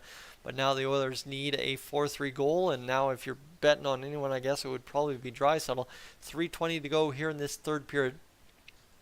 Puck is played ahead by the Oilers, but the Golden Knights able to come up with it in the offensive zone. This one now poked there. The shot, Haig fires side of the net. Skinner doesn't know where it bounced to. Thought it came near side, but it came far side. And the Oilers are able to poke this one free. Janmark's able to play this one. He continues to battle. And this one will come back the other way for Evan Bouchard. Back the other way, Connor McDavid now with the puck. He can't outskate Nicholas Haig. So now the chance to the near side corner as the Oilers continue to battle for this puck. And we've got 2:46 to go. So that's the crazy part here, friends. We got 2:46 to go, and we are engaged in quite the battle right now as here's McDavid in behind the net. He's trying to reach this puck into possession. Can't seem to do it here. He comes off the boards. McDavid to the backhand. Chance in front. Janmark thought McDavid was backdoor. Didn't have him. 2:26 to go, and we are into crunch time as the Oilers will try and get this going. 65 shot attempts this game for the Edmonton Oilers as that one worked over Zach Hyman. Matthias Janmark still on the ice. Down the length it comes as the Golden Knights dump in. Chandler Stevenson plays it in front. It goes far side, and Zach Hyman's able to clear it out into the Oilers bench with 2:03 to go. So the Oilers are this close to getting the job done, at least getting a point to stay in the race, and of course make that gap with the Nashville Predators go from 14 to 11 in one night of hockey. But we need to try and obviously win this one and make it go down to 10 and get within 4 of the Golden Knights. We're this close to things happening, but you have to find a way, you have to find a how to win in regulation here, because this would be a big victory if the Oilers could get the job done. $1:58 to go here in this third period of play. This one, Wall will play the puck. He'll fire it around the boards. 30-28 the shots as the Golden Knights will token pressure here and now try and fully pressure as they come up with this puck here. Chance, welcome in. Puck comes to the front of the net and a shot save by Stuart Skinner. So there you go. McDavid needs 140 points by the end of the game. And here's Vinny Desharnais wrapping himself up in some extracurriculars with Phil Kessel. Desharnais' helmet's now off. Here's Nugent Hopkins wrapping himself up with Waugh. And we have not seen much of this, but Vinny Desharnais is mad about something. His lips cut, and he is angry. Oh my goodness. As Vinny Desharnais is pretty upset about something there with Phil Kessel. And now Vinny Desharnais is bleeding in the mouth, so he'll have to go off for repairs. But This one here, what happened here is this one played in front, and Kessel battling around there. Kessel just, Kessel butt-ended him in the mouth. That's what happened there. Kessel went to cross-check him in the chest, but ended up catching him up high in the mouth with the butt end of the stick. Tough. But Stuart Skinner makes the save, and that's what matters. As we've got Welcome to the Jungle playing on the speakers at Rogers Place right now. Vinny Desharnais and Phil Kessel going 4-on-4, and Vinny Desharnais is bleeding pretty profusely in his mouth. He's not even allowed to go for repairs. So that's where we're at. And now we'll have Connor McDavid come out for the 4-on-4. So we're setting up the dramatics here. You got the Oilers 4-on-4, Jack Eichel, Connor McDavid, and a $1:39 to go in the third period. Love to see it. I love a good old Saturday night, little bit of drama on Hockey Night in Canada. Leon Draisaitl out there as well. The Oilers looking to pot home the game that gets it going. Scotty, I don't want to repeat anything that Vinny Desharnais said to the referee in the box there, because that was pure anger and frustration. 2 minutes to go, so we will have 4-on-4, I guess. Would it be 4-on-4 or would it be in 3-on-3? But mind, welcome in as well. Your Western Canadian team. Glad to have you aboard, even if you're coming from the West Coast. $1.57, or East Coast, sorry, if you're coming. Here's Shea Theodore. He's going to skate it out. We got a $1:30 remaining here in this third period. As the Oilers 3-on-3 at the goals for the Golden Knights and Oilers. 4-on-4 the skaters between the Golden Knights and Oilers, and they're looking to get going are the Golden Knights as they'll chip across the Oilers blue line. In on net, Stuart Skinner the save, and we'll have a stoppage in play with a $1:13 to go. I don't think the Oilers are looking to play for overtime here, so you got to imagine we'll have a timeout and let Draisaitl and McDavid run as much as possible. See what ends up coming out of it. 134 to go on the 4-on-4. The Oilers get to the power play at no time because it was coincidentals. Kessel and, of course, Vinny Desharnais taking penalties, as this one is going to be blocked there by the Oilers. Now to the near side boards. The Oilers are able to get it going. Here's Connor McDavid busting away, and he is not able to skate it long. And so that one was turned back pretty quickly by the Vegas Golden Knights. Here's Leon Draisaitl out there with the Oilers attack. Matthias Ekholm plays it down deep to McDavid. McDavid sees it left for Draisaitl far side, but that puck was never going to get there to him on that schedule, and Chandler Stevenson will play it back to Shea Theodore, and the Golden Knights have the last possession in the offensive zone with 30 seconds to go. To the near side boards it comes. This one now Draisaitl's going to chip and charge, but the Oilers are not going to be able to get this one down. Nugent Hopkins gets it going, and I think this is going to be the end of this period here. We're going to overtime, friends, as I can indicate by the views going up here on the stream. And 4-on-4, we'll have a stoppage in play with 13 seconds remaining here in this third period of play. The Oilers, the Golden Knights, it's been a good game the full length, so I mean, you know what? Unfortunately, it doesn't help us in the standings as much as we'd like, but it does kind of sort of anyway if we get the 2 points.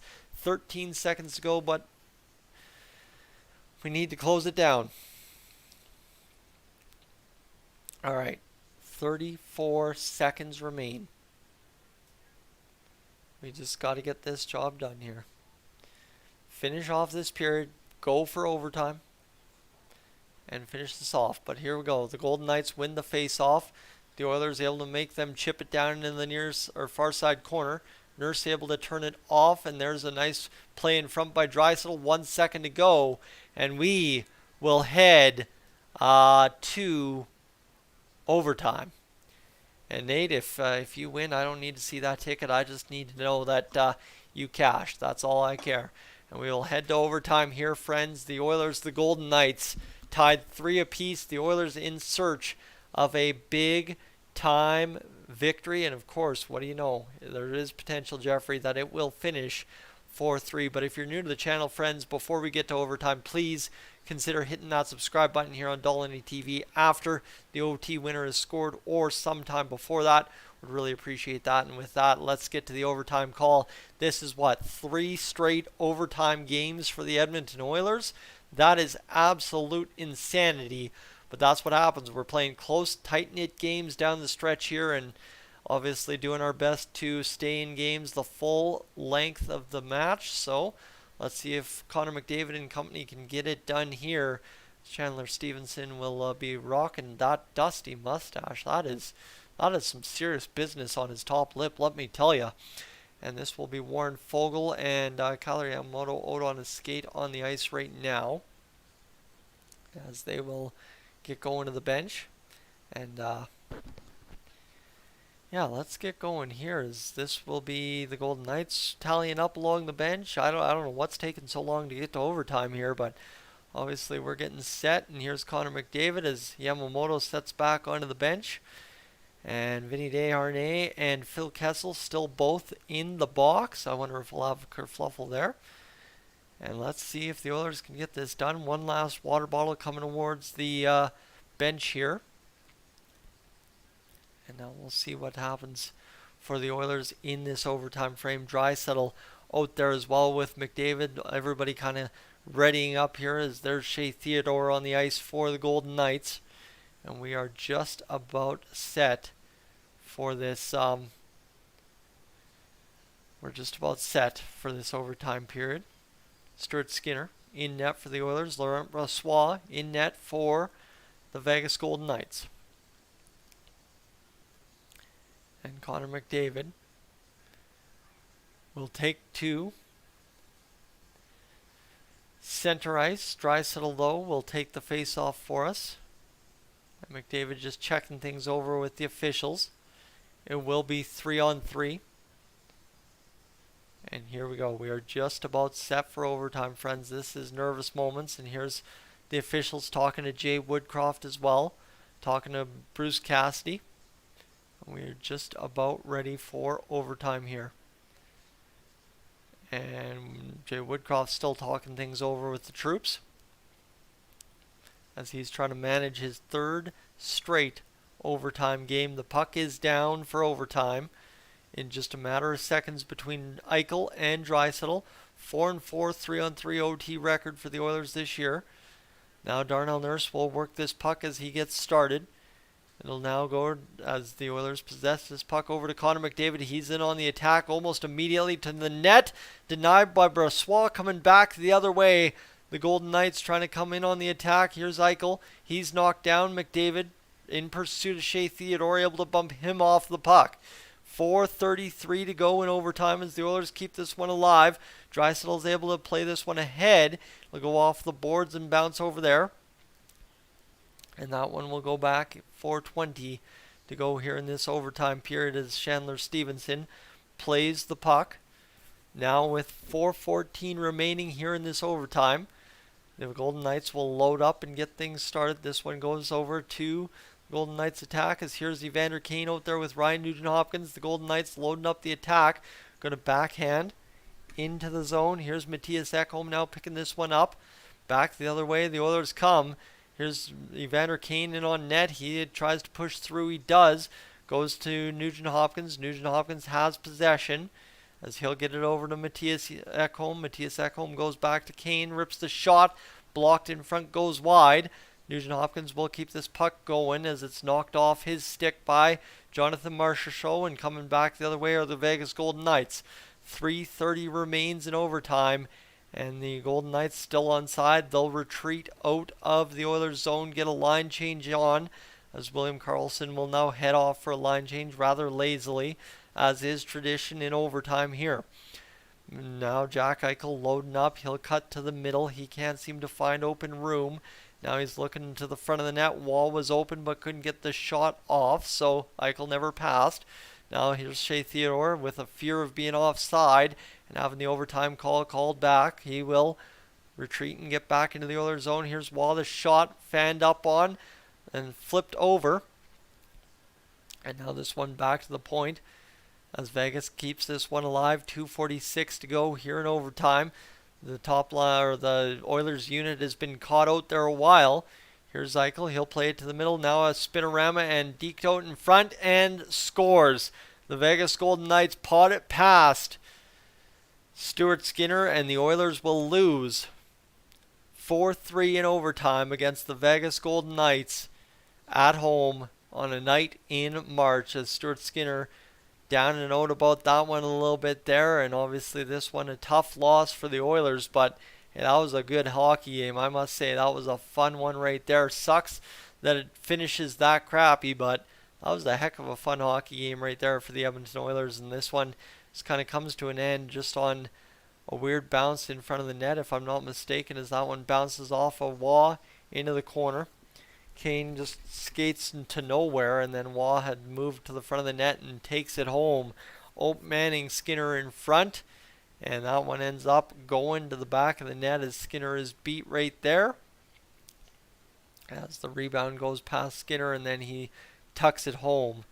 And that will end this one here, friends. A finished off hockey game for the Vegas Golden Knights, a 4-3 win. Obviously, the Oilers pick up a point, so the magic number goes from 14 down to 11 for the Oilers, over top of making a playoff spot for sure. So we're that close to clinching, and obviously with a good night tonight. Lost OT, but a point still. We get the job somewhat done. Friends, I'm Tyson. This is Dolynny TV. Pacific Division likely gone now, but we will be up and gone. I am up on out of here.